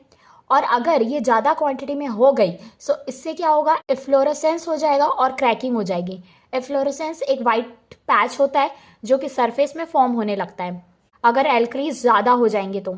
नेक्स्ट इंपॉर्टेंट टॉपिक है हमारा बोक्स कंपाउंड के बारे में, composition of cement clinker and their setting action. जब हम रॉ मटेरियल को किल में डालते हैं, फर्नेस में डालते हैं, तो वो क्या होता है, फ्यूज होता है और 4 तरह के मेजर कंपाउंड्स फॉर्म होते हैं। और वो जो मेन 4 तरह के कंपाउंड्स होते हैं उसको हम बोक्स कंपाउंड बोलते हैं, जो कि होते हैं एलाइट, बिलाइट, सिलाइट, फिलाइट। एलाइट यानी C3S यानी कि try calcium silicate 3CaO.SiO2। Next है बिलाइट C2S डाई कैल्शियम सिलिकेट, ये होता है twice of CaO.SiO2। Next scheelite C3A, ये है tri calcium aluminate 3CaO.Al2O3। Next felite C4AF tetra calcium aluminoferrite 4 times of CaO.Al2.Fe2O3। Now ये जो कंपाउंड्स बनते हैं इनकी कुछ स्पेशल प्रॉपर्टीज होती है, जैसे कि फर्स्ट है आपका ट्राई कैल्शियम सिलिकेट जो कि C3S है, ये 25 to 50% फॉर्म होता है।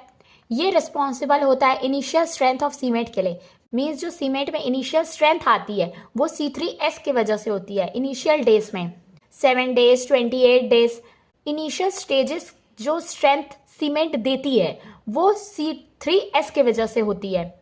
हीट ऑफ हाइड्रेशन C3S की होती है 500 जूल पर ग्राम। नेक्स्ट है डाई कैल्शियम सिलिकेट C2S, ये प्रेजेंट होती है 25 to 40%। ये रिस्पॉन्सिबल होती है अल्टीमेट स्ट्रेंथ या final strength of cement, means जो सीमेंट में फाइनल स्ट्रेंथ आती है वो आती है C2S के वजह से, मीन्स डाई कैल्शियम सिलिकेट की वजह से। 1 साल के बाद जो अगर स्ट्रेंथ सीमेंट में आएगी वो C2S की वजह से आएगी। Next heat of hydration C2S की होती है 260 जूल पर ग्राम। नेक्स्ट है ट्राई कैल्शियम एल्यूमिनेट C3A, ये प्रेजेंट होता है 5 to 11%। ये रिस्पॉन्सिबल होता है इनिशियल सेटिंग टाइम के लिए। इनिशियल सीमेंट को सेट होने में कितना समय लगेगा वो डिटरमाइन करेगा आपका कि सीमेंट में C3A कितना है। हीट ऑफ हाइड्रेशन C3A की है 865 जूल पर ग्राम। C3A रिस्पॉन्सिबल रहता है फ्लैश सेटिंग के लिए। नेक्स्ट टेट्रा कैल्शियम एल्यूमिनोफेराइट C4AF, ये प्रेजेंट होता है 8 to 14%। ये रिस्पॉन्सिबल होता है फ्लैश सेट के लिए और इसमें जो हीट जनरेट होती है वो कम होती है। फ्लैश सेट मतलब कि जल्दी से सेट हो रहा है, अगर सीमेंट जल्दी सेट हो रहा है मीन्स ये कंपाउंड फ्लैश सेटिंग के लिए रिस्पॉन्सिबल होता है C4AF। हीट ऑफ हाइड्रेशन होती है 420 जूल पर ग्राम। नाउ जब हम सीमेंट में पानी डालते हैं तो पानी हमको ज़्यादा नहीं डालना है, सीमेंट में एक प्रपोर्शन से हम पानी को ऐड करेंगे ताकि स्ट्रेंथ अच्छी रहे सीमेंट की। नाउ अब टोटल जो वाटर की रिक्वायरमेंट होती है वो होती है 38% water bye weight of cement. जितना आपका सीमेंट का वेट है उसका 38% पानी की जरूरत पड़ती है प्रोसेस को कंप्लीट करने के लिए, पूरे प्रोसेस को। मगर इसमें जो 23% है और 15% 38% होता है, जो 23% होता है वाटर का बाय वेट ऑफ सीमेंट वो रिक्वायर होता है कि हाइड्रेशन को स्टार्ट करने के लिए। हाइड्रेशन अगर स्टार्ट होगा तो 23% पानी से स्टार्ट हो जाएगा ना। जो 15% जो एक्स्ट्रा पानी रिक्वायर होता है सीमेंट में वो होता है कि वो वॉइड्स को फिल हो पाए। ये जो वॉइड्स होते हैं बीच बीच में उनको फिल करने के लिए 15% पानी की जरूरत होती है। 23% हाइड्रेशन के लिए, 15% वॉइड्स को फिल करने के लिए, सो टोटल हो गया 38%। नाउ साउंडनेस क्या होती है, एक रेजिस्टेंस होती है अगेंस्ट वॉल्यूम चेंज के लिए। सो साउंडनेस किसके द्वारा आती है, 3 कंपोनेंट्स की वजह से साउंडनेस आती है। फर्स्ट है लाइम, सेकेंड है सल्फर, थर्ड है मैग्नीशिया। इसको आप LSM भी बोल सकते हैं। नाउ लाइम के लिए जो टेस्ट होती है वो होती है आपकी ली चार्टलियर अपैरेटस। सल्फर के लिए कोई टेस्ट प्रेजेंट नहीं है साउंडनेस फाइंड करने के लिए। मैग्नीशिया के लिए जो टेस्ट होती है वो होती है आपकी ऑटोक्लेव टेस्ट। नाउ अब हम जिप्सम भी डालते हैं सीमेंट में। सो जिप्सम जो होता है वो है CaSO4.2H2O। ये एक रिटार्डर के फॉर्म में यूज़ किया जाता है। ये जो इनिशियल सेटिंग टाइम है उसको बढ़ाता है कि हमने सीमेंट में पानी डाला तो सीमेंट जल्दी सेट नहीं हो जाए, उस समय को बढ़ाने के लिए हम जिप्सम को डालते हैं। सो जिप्सम एक रिटार्डर है जो इनिशियल सेटिंग टाइम को बढ़ा देता है और प्रोसेस को स्लो कर देता है। टाइम को बढ़ा के प्रोसेस को स्लो करता है जिप्सम। नेक्स्ट टॉपिक है हमारे पास टाइप्स ऑफ सीमेंट। सीमेंट कितने टाइप्स के होते हैं। First, rapid hardening cement. So ये गिवन है आपका IS 8041 में। इसको हम high early strength Portland cement भी बोलते हैं।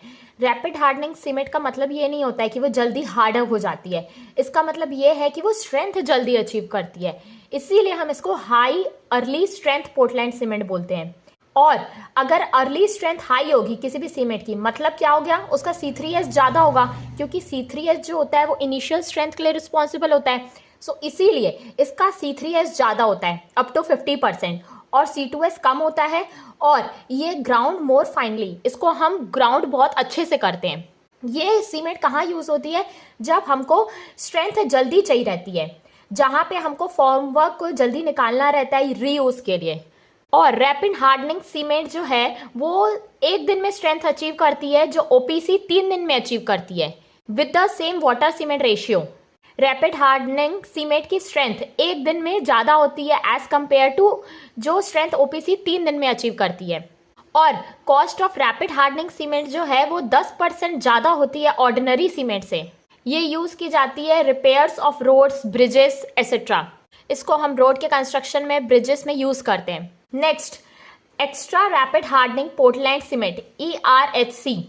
ये जो सीमेंट होती है ये बनाई जाती है जब हम रैपिड हार्डनिंग सीमेंट जो अभी हमने पढ़ा उसमें हम जब 2% CaCl2 ऐड करते हैं कैल्शियम क्लोराइड को, तो बनती है हमारी extra rapid hardening Portland cement. इसको हम कैल्शियम क्लोराइड सीमेंट भी बोलते हैं। इसमें जो कैल्शियम क्लोराइड है ये एज ए एसिलेटर एक्ट करता है, जो रेट ऑफ हाइड्रेशन को इंक्रीज करता है सीमेंट के। Because of the presence of calcium chloride इसकी जो स्ट्रेंथ अचीव होती है वो रैपिड हार्डनिंग सीमेंट से ज़्यादा होती है, क्योंकि कैल्शियम क्लोराइड एक एसिलरेटर के तौर पे काम करता है। नेक्स्ट है हमारे पास हाई एल्यूमिना सीमेंट IS 6452। इसके जो रॉ मटेरियल होते हैं वो 40% बॉक्साइट होता है, मीन्स एल्यूमिनियम का ओर, 40% लाइम और 15% आयरन ऑक्साइड होता है, और लिटिल परसेंट होता है फेरिक ऑक्साइड, सिलिका और मैग्नीशिया का। और इसको हम फाइनली ग्राउंड करते हैं एक हाई टेम्परेचर में। इसमें एल्यूमिना यानी कि बॉक्साइट का कंटेंट प्रेजेंट होता है। इसका initial setting time 3.5 to 4 hours होता है और final setting time 5 to 5.5 hours होता है। ये यूज़ किया जाता है रिफ्रैक्टरी कंक्रीट में और इंडस्ट्रीज में, और जहाँ पे हमको प्री कास्टिंग की जरूरत पड़ती है। नेक्स्ट है हमारे पास sulphate resisting Portland cement SRPC IS 12330।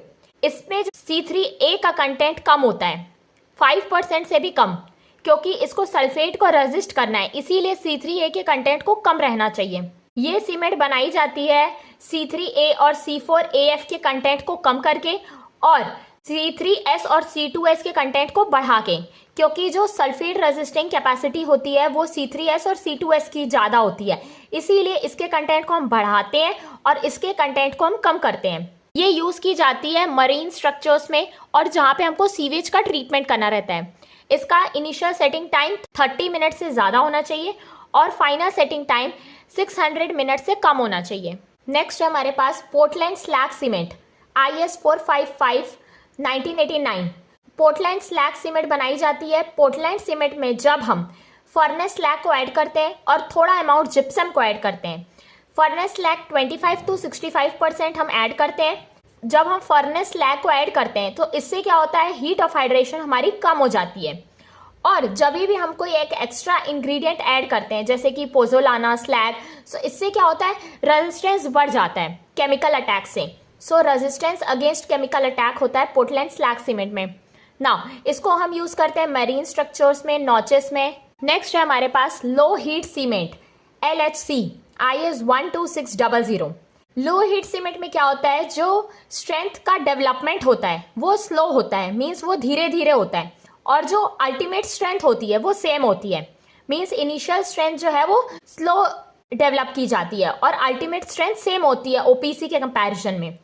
इसमें क्या होता है, हमको हीट ऑफ हाइड्रेशन को कम करना रहता है, इसीलिए हम C3S और C3A के कंटेंट को कम करते हैं और C2S के कंटेंट को बढ़ाते हैं।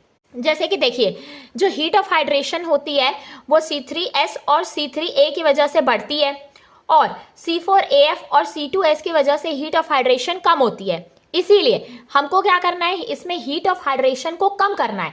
सो हमको क्या कम करना पड़ेगा, इसके कंटेंट को कम करना पड़ेगा। सो हम इसके कंटेंट को कम करते हैं और इसके कंटेंट को बढ़ा देते हैं, क्योंकि इसके वजह से हीट ऑफ हाइड्रेशन तो कम होती है, इसको थोड़ा सा और बढ़ाएंगे तो हीट ऑफ हाइड्रेशन और कम हो जाएगी। इसीलिए हम लो हीट सीमेंट में C3S और C3A के कंटेंट को कम करते हैं और C2S के कंटेंट को बढ़ाते हैं। ये यूज किया जाता है मास कॉन्क्रीटिंग ऑफ ग्रेविटी डैम में। लो हीट सीमेंट में क्या होता है, जो स्ट्रेंथ होती है वो OPC के कंपैरिजन में लेट अचीव होती है। सो जो स्ट्रेंथ लो हीट सीमेंट में 3 दिन में अचीव होती है वो OPC 1 डे में अचीव होती है, और जो स्ट्रेंथ OPC में 3 डेज में अचीव होती है वो लो हीट सीमेंट में 7 डेज में अचीव होती है। लो हीट सीमेंट का पर्पस ये होता है कि जो स्ट्रेंथ का डेवलपमेंट है वो स्लो होता है। नेक्स्ट हमारे पास Portland pozzolana cement IS 1489। Portland pozzolana cement बनाई जाती है पोज़ोलैनिक मटेरियल को ऐड करके। उसको हम सीमेंट में ऐड करते हैं। सीमेंट प्लस वाटर क्या होता है, सीमेंट यानी लाइम, वाटर यानी H2O। सो ये क्या हो जाएगा, कैल्शियम हाइड्रोक्साइड। वाटर तो ऑलरेडी प्रेजेंट होता है, सो ये बनता है हमारा CHS जेल। पोज़ोलाना मटेरियल जो होते हैं उनकी कोई भी बाइंडिंग प्रॉपर्टी नहीं होती है। पोज़ोलाना बेसिकली एक वॉल्केनिक पाउडर के फॉर्म में होते हैं जो इटली में फाउंड किए जाते हैं नियर वर्सुवियस। इसकी कोई भी बाइंडिंग प्रॉपर्टी नहीं होती, लेकिन जब ये सीमेंट के साथ मिलते हैं सो इनकी बाइंडिंग प्रॉपर्टी बहुत तेजी से बढ़ जाती है। Pozzolana has no cementing properties itself but has the property of combining with lime to produce a stable lime pozzolana compound which has definite cementitious properties। जब ये सीमेंट के साथ एड अप होते हैं तो इनकी बाइंडिंग प्रॉपर्टी बहुत जबरदस्त हो जाती है। सो जब भी हम ये सीमेंट बनाते हैं सो इससे क्या होता है, कॉस्ट का रिडक्शन हो जाता है, हीट ऑफ हाइड्रेशन कम हो जाती है, केमिकल रेजिस्टेंस पावर बढ़ जाता है, क्योंकि इसमें हमने एक एक्स्ट्रा मटेरियल ऐड किया है पोज़ोलाना। सो इसके क्या होगा, केमिकल रेजिस्टेंस बढ़ जाएगा। जब हम स्लैग ऐड करते हैं, पोर्टलैंड स्लैग, तब भी क्या होता है, केमिकल रेजिस्टेंस बढ़ जाता है, वर्केबिलिटी बढ़ जाती है। ये यूज किया जाता है मास कॉन्क्रीटिंग में और हाइड्रोलिक स्ट्रक्चर्स में। नेक्स्ट है हमारे पास quick setting cement. Quick setting का पर्पस ये होता है सीमेंट को जल्दी सेट करना। सीमेंट को जब हमको जल्दी सेट करना रहेगा तो हम क्या करेंगे, जिप्सम के कंटेंट को कम कर देंगे, क्योंकि जिप्सम जो है वो इनिशियल सेटिंग टाइम को क्या करता है, बढ़ा देता है और सेट को स्लो करता है। जिप्सम का पर्पस क्या होता है, सेटिंग को स्लो करना, इसीलिए हम जिप्सम को ही कम कर देते हैं ताकि हमारी जो सेटिंग है वो फास्ट हो पाए। क्विक सेटिंग सीमेंट में हमको सीमेंट को क्विक सेट करना रहता है, इसीलिए हम जिप्सम के कंटेंट को कम करते हैं। In the manufacturing of this cement gypsum content is reduced to get the quick setting property. Also small amount of aluminium sulphate is added. इस सीमेंट में हम थोड़ा अमाउंट एल्यूमिनियम सल्फेट का भी ऐड करते हैं। It's set quickly but does not harden quickly. ये set जल्दी होती है मगर हार्डन जल्दी नहीं होती। जब आप OPC ऑर्डिनरी पोर्टलैंड सीमेंट में एल्यूमिनियम सल्फेट को ऐड करते हैं विथ जिप्सम लेकिन स्मॉल क्वांटिटी में, तो आपकी बनती है quick setting cement. Initial setting time quick setting cement की होती है 5 मिनट्स और फाइनल सेटिंग टाइम मतलब 30 मिनट्स के अंदर ये सीमेंट सेट हो ही जाती है। फाइनल सेटिंग टाइम होता है 30 मिनट्स। ये यूज की जाती है अंडर वाटर कंस्ट्रक्शन में, जहाँ पे पानी ज़्यादा प्रेजेंट होता है और हम चाहते हैं कि हमारा सीमेंट जल्दी सेट हो जाए, काम हमारा जल्दी कंप्लीट हो जाए, क्योंकि वाटर का ऑलरेडी प्रेजेंस है। इसको हम यूज करते हैं अंडर वाटर कंस्ट्रक्शन में। नेक्स्ट हमारी वाइट सीमेंट।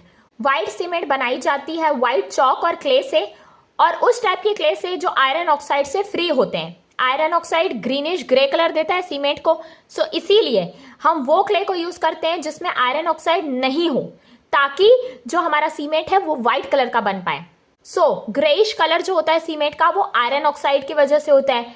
इसीलिए हम आयरन ऑक्साइड के कंटेंट को कम करते हैं और 1% से बिलो रखते हैं, ताकि ग्रीनिश ग्रे कलर है वो सीमेंट का नहीं आ पाए ना। अब जब हमको कलर का स्केल मेजर करना है हम यूज करते हैं हंटर स्केल और ISI स्केल यूज की जाती है व्हाइटनेस ऑफ व्हाइट सीमेंट को मेजर करने के लिए। ये भी क्वेश्चन कई बार पूछा जाता है कि कौन सी स्केल को आप यूज करते हैं व्हाइट सीमेंट की व्हाइटनेस को मेजर करने के लिए। वो होती है आपकी हंटर स्केल और ISI scale. Example Birla white, JK putty. Now ये सीमेंट कहाँ कहाँ यूज की जाती है, टेरेजो फ्लोरिंग, कास्टिंग स्टोन्स। नेक्स्ट है हमारी स्नो कैम्प सीमेंट। ये एक कलर सीमेंट का टाइप है। इसकी जो बाइंडिंग प्रॉपर्टी है वो ओपीसी से ज़्यादा होती है। स्नो कैम्प सीमेंट बनाई जाती है ओपीसी प्लस कलरिंग पिगमेंट को ऐड करके। ओपीसी हम वो यूज़ करते हैं जिसमें आयरन ऑक्साइड नहीं होता। नाउ अब इसका यूज़ कहाँ कहाँ होता है? ये यूज़ की जाती है सीमेंट पेंट के लिए, packing of sanitary pipes in RCC. Next है हमारे पास हाइड्रोफोबिक सीमेंट। ये उस टाइप की सीमेंट होती है जिसको पानी पसंद नहीं होता। इसको हम वाटर रिपेलेंट सीमेंट भी बोलते हैं। इस सीमेंट को हम वहाँ यूज़ कर सकते हैं जहाँ पे हमको सीमेंट को लंबे समय तक स्टोर करने की जरूरत पड़ती है। This cement is used where cement has to be stored for long time period, क्योंकि ये सीमेंट पानी को एब्जॉर्ब नहीं करती, इसीलिए ये सीमेंट खराब भी नहीं होगी। अगर आपको लंबे समय तक सीमेंट को रखना है अपने पास तो आपको हाइड्रोफोबिक सीमेंट रखना पड़ेगा। इस सीमेंट को बनाने के लिए क्या यूज़ किया जाता है? 0.1 to 4% boric acid, oleic acid और स्टीरिक एसिड को हम यूज़ करते हैं। उसको हम मिक्स करते हैं वाइल ग्राइंडिंग द क्लिंकर। जब हम क्लिंकर को ग्राइंड करते हैं तब हम उसमें ये एसिड को मिक्स करते हैं, जो कि क्या है? बोरिक एसिड, ओलिक एसिड और स्टीरिक एसिड। इसका जो कॉस्ट होता है वो ओपीसी से ज़्यादा होता है। नेक्स्ट है super sulphated Portland cement IS 6909। ये सीमेंट बनाई जाती है जब हम 80 to 85% स्लैग लेते हैं, उसमें 10 से 15% जिप्सम लेते हैं और 5% पोर्टलैंड सीमेंट के क्लिंकर को यूज करते हैं to an extreme fineness of about. Fineness कितनी रखनी है हमारे को? 400 to 500 मीटर स्क्वायर पर kg। सो तब ये आपकी बनती है सुपर सल्फेटेड पोर्टलैंड सीमेंट। ये सीमेंट बनती है slag plus gypsum plus Portland cement के मिक्सचर से। इनका रेशियो इस तरीके से होना चाहिए। नाउ इसके जो सल्फेट अटैक करने का रेजिस्टेंस पावर होता है वो सल्फेट रेजिस्टेंस सीमेंट से भी ज़्यादा होता है। ये यूज़ किया जाता है उन जगहों पे जहाँ पे सल्फेट अटैक हाई होता है। नेक्स्ट है हमारा एयर एंट्रेनिंग सीमेंट AEC। ये बनाई जाती है OPC के साथ 0.01 to 0.5% एयर एंट्रेनिंग एजेंट को मिक्स करके। एयर एंट्रेनिंग एजेंट्स क्या होते हैं? हमारे एल्कली की सॉल्ट्स होते हैं वुड रेजिन के या synthetic detergent of alkyl aryl sulphonate type के। हम इस एजेंट को OPC के साथ मिक्स करते हैं तो बनती है हमारी एयर एंट्रेनिंग सीमेंट। ये यूज़ की जाती है उन जगहों पे जहाँ पे फ्रीजिंग एंड फ्रॉस्टिंग अटैक ज़्यादा होता है। Now manufacturing of cement. Cement को मैन्युफैक्चर करने के लिए हमारे पास दो प्रोसेस हैं। फर्स्ट है ड्राई प्रोसेस, सेकेंड है वेट प्रोसेस। दोनों में अंतर ये होता है, सबसे पहली चीज ड्राई प्रोसेस में एक पाउडर फॉर्म होता है आपका और वेट प्रोसेस में एक आपका स्लरी फॉर्म होता है। नाउ प्रोसेस में 3 मेन पार्ट्स होते हैं, मिक्सिंग, बर्निंग, ग्राइंडिंग। सबसे पहले मटेरियल को मिक्स करेंगे, फिर बर्न करेंगे, उनको हीट अप करेंगे, फिर उनकी ग्राइंडिंग करेंगे। ये 3 मेन स्टेजेस होते हैं। अब ये स्टेजेस किस तरीके से होते हैं वो मैं आपको इस चार्ट के अकॉर्डिंग बताने वाली हूँ। फर्स्ट कैल्केरियस मटेरियल जो कि लाइमस्टोन है। नेक्स्ट आर्जिलेशियस मटेरियल जो कि क्ले है, उसको आप क्रश करोगे। आर्जिलेशियस मटेरियल को भी आप क्रश करोगे। उसके बाद इसकी फाइन ग्राइंडिंग होगी इन बॉल मिल और ट्यूब मिल में। इसकी भी फाइन ग्राइंडिंग होगी बॉल मिल और ट्यूब मिल में। फिर इसको हम स्टोर करेंगे, इसको स्टोर करेंगे, फिर इन दोनों को हम मिक्स करेंगे करेक्ट प्रपोर्शंस में। कुछ अमाउंट इसका लेंगे, कुछ अमाउंट इसका लेंगे। फिर इसको हम प्री हीट करेंगे at 800 degree Celsius by exhaust gases. Gas को यूज करके इसको हम हीट करेंगे। हीट करने के बाद इसको हम रोटरी किल्न में भेजेंगे। वहां पे क्या होगा, जब कोई भी चीज फर्नेस से बाहर आएगी तो क्लिंकर्स हो जाएंगे। जब क्लिंकर्स यहाँ पे बन जाएंगे फिर क्लिंकर्स को हमको फिर से ग्राउंड करना पड़ेगा, जो कि ग्राउंड होंगे बॉल मिल में। जब क्लिंकर्स ग्राउंड होंगे उसी समय हम जिप्सम ऐड करेंगे 3 to 5%।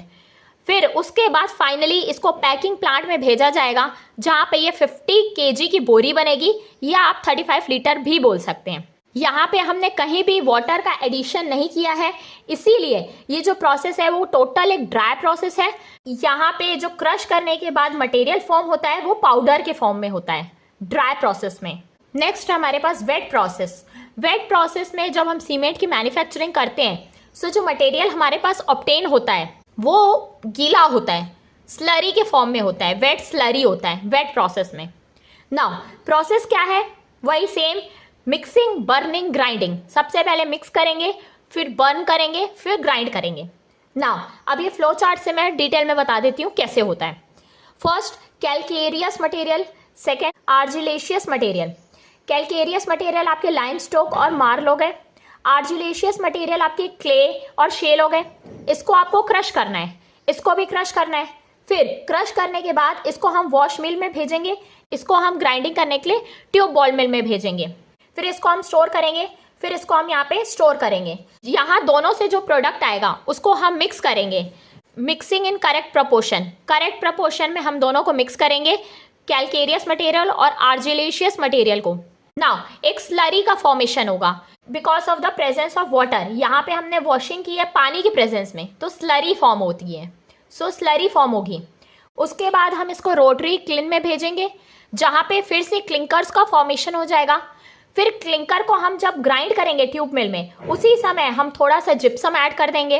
अब हम इसको वेइंग और पैकिंग प्लांट्स से भेज देंगे। वहाँ पे ये वेइंग होगा 50 kg का और पैकिंग प्लांट्स में ये पैक हो जाएगा। फिर डायरेक्ट वहाँ से सीमेंट सप्लाई हो जाएगा। नाउ कुछ एग्जाम से रिलेटेड इंपॉर्टेंट कॉन्सेप्ट्स हैं, वो मैं आपको बता देती हूँ। रोटरी क्लिन के बारे में पूछता है, सो उसकी जो जो पॉइंट्स हैं इंपॉर्टेंट है वो मैं बता देती हूँ। ये मेन इंस्ट्रूमेंट होता है मैन्युफैक्चरिंग ऑफ सीमेंट के लिए। इसके 4 जोन्स होते हैं। Zone 1 drawing zone, zone 2 calcination zone, zone 3 clinker zone, zone 4 rotary cooler और डेसिकेटर। रोटरी क्लिन रोटेट करती है 1 to 3 RPM के स्पीड से, रोटेशन पर मिनट। ये भी कई बार पूछा जाता है कि रोटरी क्लिन की स्पीड क्या होती है, सो वो होती है 1 to 3 RPM। अब रोटरी क्लिन का जो इनसाइड सरफेस होता है वो बना होता है रिफैक्ट्री ब्रिक से, मतलब फायर ब्रिक से। नाउ जोन 1 जो होता है, जो कि ड्राइंग जोन है, उसमें जो टेम्परेचर होता है आपका 250 to 500 डिग्री सेल्सियस होता है। इसमें क्या होता है, जो स्लरी में जो मॉइस्चर प्रेजेंट होता है या पाउडर फॉर्म का जो आपका सीमेंट है उसमें जो मॉइस्चर प्रेजेंट होता है उसको हम निकाल देते हैं, डिसअपियर करते हैं, और वहां से गैस का लिबरेशन होता है फर्स्ट जोन में। नाउ जब हम जोन 2 में आते हैं, उसको हम कैल्सिनेशन जोन भी बोलते हैं। इसका टेम्परेचर 700 to 1200 डिग्री सेल्सियस होता है। इसमें क्या होता है, जो स्लरी या पाउडर रॉ मटेरियल होता है वो ऑब्टेन्ड होता है एक सेमी सॉलिड स्टेट में। इसको हमने ज़्यादा गर्म कर दिया, सो क्या है, आपका जो सीमेंट है वो सेमी सॉलिड बन जाता है यहाँ पे, और नोड्यूल्स फॉर्म होने लगते हैं, और वो नोड्यूल्स ग्रेविटी के द्वारा नेक्स्ट जोन में ऑटोमेटिकली ट्रांसफर हो जाते हैं। नाउ जोन 3 जो होता है वो आपका क्लिंकर जोन होता है। इसमें टेम्परेचर होता है 1400 to 1500 डिग्री सेल्सियस। इसका जो टेम्परेचर होता है वो सबसे ज़्यादा होता है। इस जोन का जो टेम्परेचर होता है वो सबसे ज़्यादा होता है। इसमें क्या होता है, क्लिंकर्स बन जाते हैं, क्योंकि टेम्परेचर बहुत ज़्यादा है, सो यहाँ पे क्या होता है, क्लिंकर्स फॉर्म्ड हो जाते हैं। फिर क्या होता है, इसके जो एग्जिट डोर होता है, क्लिंकर के टेम्परेचर को हम रिड्यूस करते हैं, और कहाँ तक रिड्यूस करते हैं, 100 to 200 डिग्री सेल्सियस तक हम इसको कम करते हैं बिफोर ग्राइंडिंग, ताकि ग्राइंडिंग के समय मशीन खराब ना हो जाए। सो ये जो क्लिंकर्स हैं, इसके जो टेम्परेचर है उसको हम रिड्यूस कर देते हैं, क्योंकि ये हाई टेम्परेचर जोन है। सो यहाँ से कोई मटेरियल जाएगा सो वो बहुत गर्म होगा, इसीलिए ग्राइंडिंग में दिक्कत नहीं हो, इसीलिए एग्जिट डोर में, इस जोन के एग्जिट डोर में हम इसके टेम्परेचर को रिड्यूस करते हैं up to 100 to 200 degree Celsius तक ग्राइंडिंग के पहले। नेक्स्ट है आपका जोन 4, इसको हम डेसिकेटर भी बोलते हैं। ये रोटरी कूलर होता है। यहाँ पे क्या होता है, क्लिंकर्स को हम कूल डाउन करते हैं ग्राइंडिंग के प्रोसेस के लिए, फॉर अपकमिंग ग्राइंडिंग प्रोसेस। इसमें क्या करते हैं, हम क्लिंकर्स को ठंडा करते हैं ताकि जो ग्राइंडिंग आगे हो उसके लिए। It is use to cool down the clinkers for upcoming grinding process. Next है हमारे पास टेस्टिंग ऑफ सीमेंट। सीमेंट को टेस्ट कैसे किया जाता है कि सीमेंट अच्छा है, कैसा है, सीमेंट की क्वालिटी क्या है। सो हमारे पास 2 तरीके के टेस्ट होते हैं। फर्स्ट है फील्ड टेस्ट, सेकेंड है लैब टेस्ट। फील्ड टेस्ट में हम क्या क्या देखते हैं, कलर देखते हैं, उसका फिजिकल प्रॉपर्टीज देखते हैं, उसमें लम्प्स देखते हैं, प्रेजेंस ऑफ लम्प्स, गांठें उसमें कैसी है। नाउ लैब टेस्ट लेबोरेटरी में किया जाता है। उसके जो टेस्ट हैं वो है consistency test, setting time test, soundness test, specific gravity test, fineness test. सबसे पहला टेस्ट फील्ड टेस्ट, उसमें जो कलर टेस्ट है उसमें हम ये देखते हैं कि सीमेंट का जो कलर है वो ग्रीनिश ग्रे कलर तो है ना। सो ये हो गया आपका colour test. Now physical properties हम कैसे देखते हैं, जब हम सीमेंट को अपने फिंगर्स में रब करेंगे सो हमारे को वो स्मूथ फील होनी चाहिए, पहली चीज। दूसरी, जब हम हाथ से एक मुट्ठी सीमेंट जब हम बोरी से या जहाँ सीमेंट पड़ा रहता है वहां से उठाएंगे, सो हमको ठंडा फील होना चाहिए हमारे हाथ में, गरम नहीं। नेक्स्ट, जब सीमेंट में हम पानी को ऐड करके जो वो पेस्ट है वो स्टिकी होना चाहिए। जब आप सीमेंट में पानी डालेंगे फिर उसको जब हम छू के देखेंगे तो वो हमारे फिंगर्स में स्टिकी फील होना चाहिए। नाउ, प्रेजेंस ऑफ लम्प्स, गांठें हैं कि नहीं, तो cement should be free from lumps, cement में कोई भी गांठ नहीं होनी चाहिए। Now, laboratory test. फर्स्ट है हमारा कंसिस्टेंसी टेस्ट। इसका जो अपैरेटस है वो विकार्ट्स अपैरेटस है। इसमें जो हम प्रोसीजर करते हैं वो टेम्परेचर उसमें हम रखते हैं 27 ± 2 डिग्री सेल्सियस। इसमें प्लंजर यूज करते हैं हम, ताकि हम ये देख पाएं कि जो वाटर रिक्वायर्ड है सीमेंट पेस्ट के लिए वो कितना है। कंसिस्टेंसी टेस्ट में जो विकैट अपैरेटस होता है इसमें हम प्लंजर को भी यूज करते हैं, नीडल को भी यूज करते हैं और कॉलर को भी यूज करते हैं। जब हम प्लंजर यूज करते हैं तब हम कंसिस्टेंसी ऑफ सीमेंट फाइंड करते हैं। जब हम नीडल यूज करते हैं तब हम इनिशियल सेटिंग टाइम फाइंड करते हैं। जब हम कॉलर यूज करते हैं तब हम फाइनल सेटिंग टाइम को फाइंड करते हैं। नाउ, प्लंजर का जो डायमेंशन है वो होता है डायमीटर इसका 10 mm ± 0.05 mm। इसका वेट होता है 295 to 300 ग्राम। ये आपका प्लंजर है। इसकी जो हाइट है वो 50 mm होती है। ये आपका मोल्ड है जिसकी लेंथ 80 mm है और हाइट 40 mm है। ये आपका फ्रेम है, ये आपका कैप है, ये प्लंजर है। इसमें रीडिंग्स हैं यहाँ पे। और ये जो नीडल है वो 1 mm स्क्वायर की नीडल है। ये डायमेंशंस भी आपको याद रखना है, कई बार ये भी पूछा जाता है। नाउ, सबसे पहली चीज इसमें हम क्या करते हैं, हमको 500 या 300 ग्राम सीमेंट के सैंपल को लेना है। उसमें हम 23 से 24% पानी बाय वेट ऑफ सीमेंट को हम ऐड करेंगे। फिर उसमें हम प्लंजर को पेनिट्रेट करवाएंगे। फिर जब ये तब तक हम पानी का एडिशन करेंगे जब तक ये प्लंजर टॉप से 33 to 35 mm पेनिट्रेट ना हो और बॉटम से 5 to 7 mm पेनिट्रेट ना हो, तब तक हम इसमें वाटर का एडिशन करेंगे। और जब ये डायमेंशन अचीव हो जाएगा तब हम वहां पे रुक जाएंगे और वो हो जाएगी आपकी consistency, standard consistency of cement sample.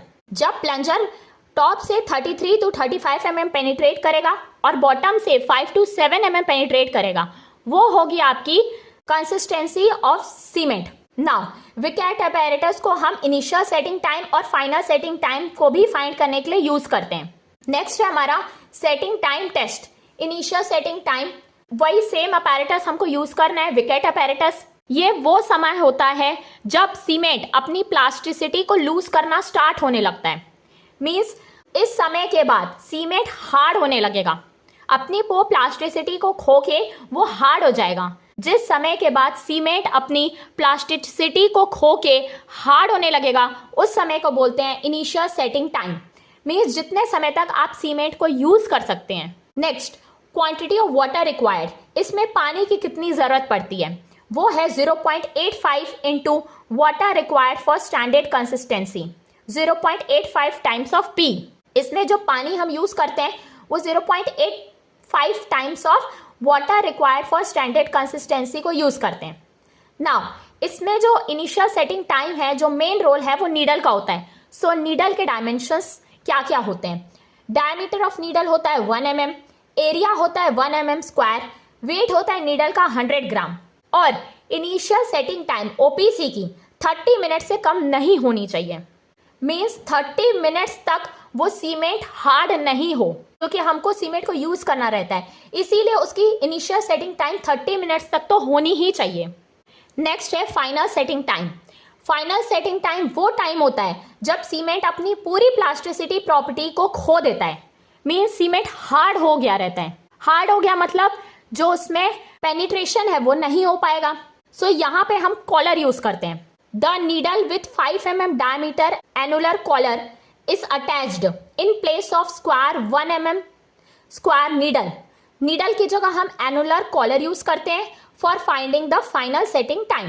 If at a time, जिस समय में when edge of the collar fails to penetrate, जब वो पेनिट्रेट नहीं हो पाएगा, जो पेस्ट है हम ये बोल सकते हैं पेस्ट सेट हो गया है। The paste is finally set and the time taken till this movement, और जो समय अब तक लगेगा वो होता है आपका फाइनल सेटिंग टाइम।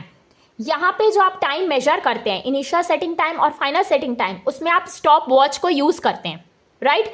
सो यहाँ पे ये बोला गया है जितना समय यहाँ पे लगता है कि सीमेंट का जो पेस्ट है वो फाइनली सेट हो गया है, वो होता है आपका final setting time.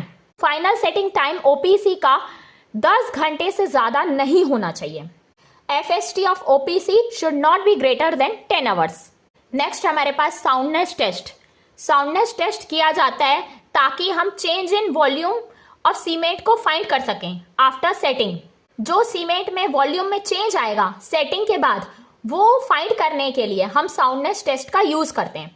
Soundness test 2 types के हैं, एक है ली चैटलियर मेथड, ली चैटलियर अपैरेटस यूज करते हैं, एक है ऑटोक्लेव अपैरेटस। ली चैटलियर मेथड में हम लाइन को फाइंड करते हैं, ऑटोक्लेव में हम मैग्नीशिया को फाइंड करते हैं, और सल्फर के प्रेजेंस के लिए कोई भी टेस्ट एट प्रेजेंट में नहीं है। सो पहली चीज, ली चैटलियर मेथड में हम क्या करते हैं, ये आपका ली चैटलियर अपैरेटस है।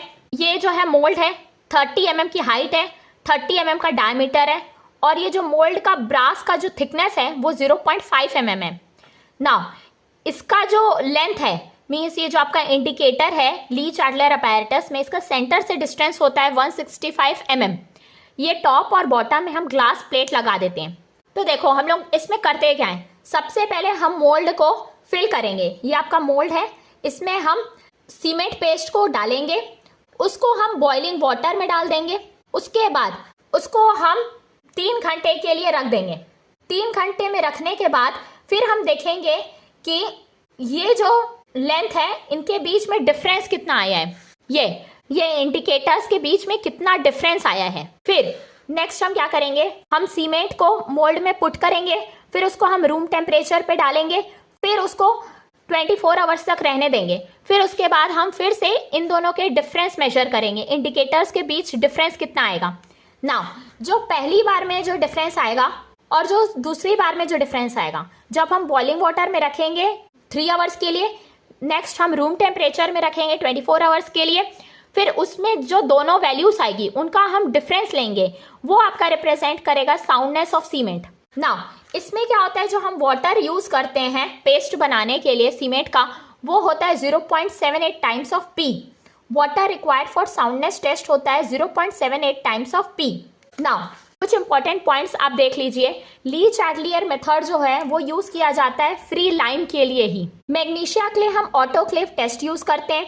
और यहाँ पे 2 इंपॉर्टेंट पॉइंट है, अगर आपके पास ओपीसी है, पीपीसी है, आरएचसी है, एलएचसी है, मतलब ऑर्डिनरी पोर्टलैंड सीमेंट है, पोर्टलैंड पोजोलाना सीमेंट है, रैपिड हार्डनिंग सीमेंट है, लो हीट सीमेंट है। सो जो उसका एक्सपेंशन है वो 10 mm से कम होना चाहिए। नाउ अगर आपके पास हाई एल्यूमिना सीमेंट है और सुपर सल्फेट सीमेंट है, सो उसका जो एक्सपेंशन है वो 5 mm से कम होना चाहिए। ये स्टैंडर्ड वैल्यूज है, ये भी कई बार पूछा जाता है। नाउ ऑटोक्लेव अपैरेटस में हम क्या करते हैं, 25 × 25 × 250 mm का स्पेसिमन लेते हैं, उसको हम ऑटोक्लेव अपैरेटस में डालते हैं, फिर उसमें हम वेपर प्रेशर को अप्लाई करते हैं at the rate of 2.1 N/m²।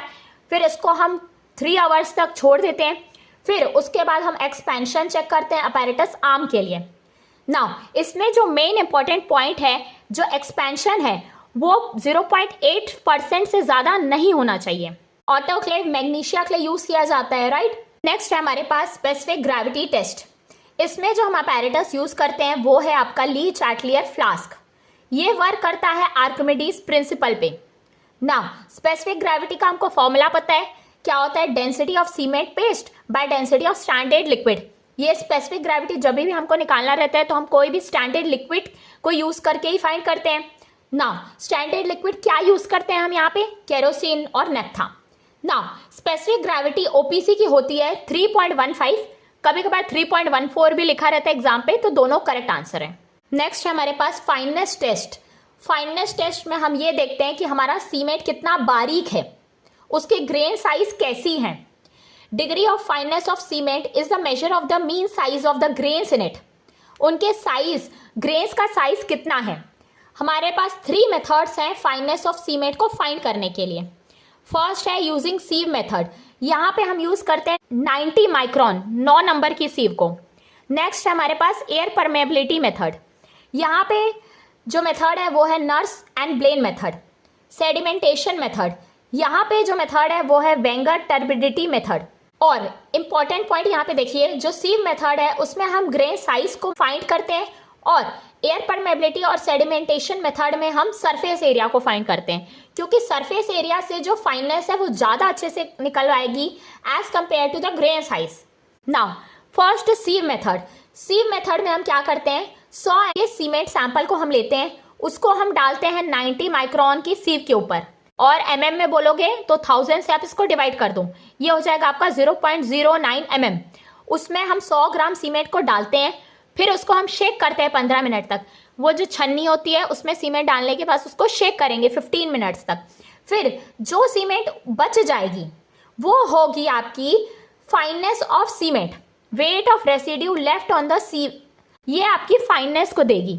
Now जो आपका ओपीसी है उसकी फाइननेस 10% से ज़्यादा नहीं होनी चाहिए, और जो आपकी आरएससी और पीपीसी और एचएसी है, means rapid hardening cement, Portland pozzolana cement, high alumina cement, उसकी जो फाइननेस है वो 5% से ज़्यादा नहीं होनी चाहिए, क्योंकि ये अच्छी क्वालिटी की सीमेंट है। सो जो रेसिड्यू है वो कम बचना चाहिए, ठीक। सो यहाँ पे रेसिड्यू 5% से ज़्यादा नहीं होना चाहिए। नाउ देखिए, ओपीसी में जो फाइननेस है वो 10% से ज़्यादा नहीं होनी चाहिए, और आरएससी, पीपीसी और एचएसी में फाइननेस 5% से ज़्यादा नहीं होना चाहिए। इसका मतलब क्या हुआ, ये फाइन ज़्यादा है कि ये फाइन ज़्यादा है? इसका मतलब ये हुआ कि ये फाइन ज़्यादा है, क्योंकि हम ये बोल रहे हैं कि 5% से जो रेसिड्यू है ज़्यादा नहीं होना चाहिए, मीन्स इसकी फाइननेस ज़्यादा है एज कंपेयर टू ओपीसी। इसमें हम 5% ले रहे हैं, इसमें हम 10% ले रहे हैं। इसमें हम ये बोल रहे हैं कि 10% तक छन्नी में बच सकता है, मतलब इसकी फाइननेस कम हुई। इसमें हम ये बोल रहे हैं 5% तक ही छन्नी में रुकना चाहिए, मतलब कि इसमें फाइननेस ज़्यादा हुई। नेक्स्ट है हमारे पास एयर परमेबिलिटी मेथड। इसमें हम क्या यूज़ करते हैं, नर्स एंड ब्रेन अपैरेटस को यूज़ करते हैं। इसमें हम फाइननेस फाइंड करते हैं यूजिंग स्पेसिफिक सरफेस एरिया। इसमें हम एक मशीन लेते हैं, उसमें हम सीमेंट को डालते हैं और उससे डायरेक्ट वैल्यू आ जाती है आपकी सीमेंट की स्पेसिफिक सरफेस एरिया कितनी है। सो इसका फॉर्मूला क्या हो गया, specific surface area equals to total surface area of the cement by unit mass of cement. Now अगर स्पेसिफिक सरफेस एरिया ज़्यादा है मतलब क्या हुआ, उसकी फाइननेस ज़्यादा हुई। सरफेस ज़्यादा है मीन्स देखो, अगर किसी चीज़ में सरफेस ज़्यादा अवेलेबल है मतलब क्या हुआ, उसकी फाइननेस ज़्यादा हुई। Now minimum specific surface of cement or type of cement और स्पेसिफिक सरफेस एरिया, इसकी यूनिट होती है सेंटीमीटर स्क्वायर पर ग्राम। नाउ ओपीसी का अभी मैंने बताया फाइननेस कम होती है, सो ये हो गया 2250, और रैपिड हार्डनिंग सीमेंट की फाइननेस ज़्यादा होती है, सो ये हो गया 3250। वैसे ही हाई एल्यूमिना सीमेंट की फाइननेस होगी 2250, पोर्टलैंड पोज़ोलाना सीमेंट की होती है 3000, लो हीट सीमेंट की होती है 3200, और सुपर सल्फेटेड सीमेंट की होती है 4000 सेंटीमीटर स्क्वायर पर ग्राम। ये भी कई बार पूछा जाता है, सो आप इसको एक बार देख लेना। नेक्स्ट है हमारे पास सेडिमेंटेशन मेथड। इसमें हम यूज करते हैं वेगनियर टर्बिडिटी मीटर। इसमें क्या होता है, एल.ए. वेगनियर ने एक टर्बिडिटी डेवलप किया जिससे हम सरफेस एरिया फाइंड कर सकते हैं 1 ग्राम ऑफ सीमेंट का। Turbidity of the solution means जो सॉल्यूशन की टर्बिडिटी है किसी भी समय में हम मेजर कर सकते हैं बाय टेकिंग रीडिंग्स। उसमें हम रीडिंग लेंगे of the current generated by the cell, जो करंट सेल के द्वारा जनरेट होगा उसके द्वारा। इसमें हम फाइननेस मेजर करते हैं using specific surface area only. अगर स्पेसिफिक सरफेस एरिया ज़्यादा है तो मीन्स फाइननेस ज़्यादा है। अगर आपको मेरा वीडियो पसंद आया सो प्लीज़ वीडियो को लाइक करें एंड मेरे चैनल को सब्सक्राइब करें। Thank you.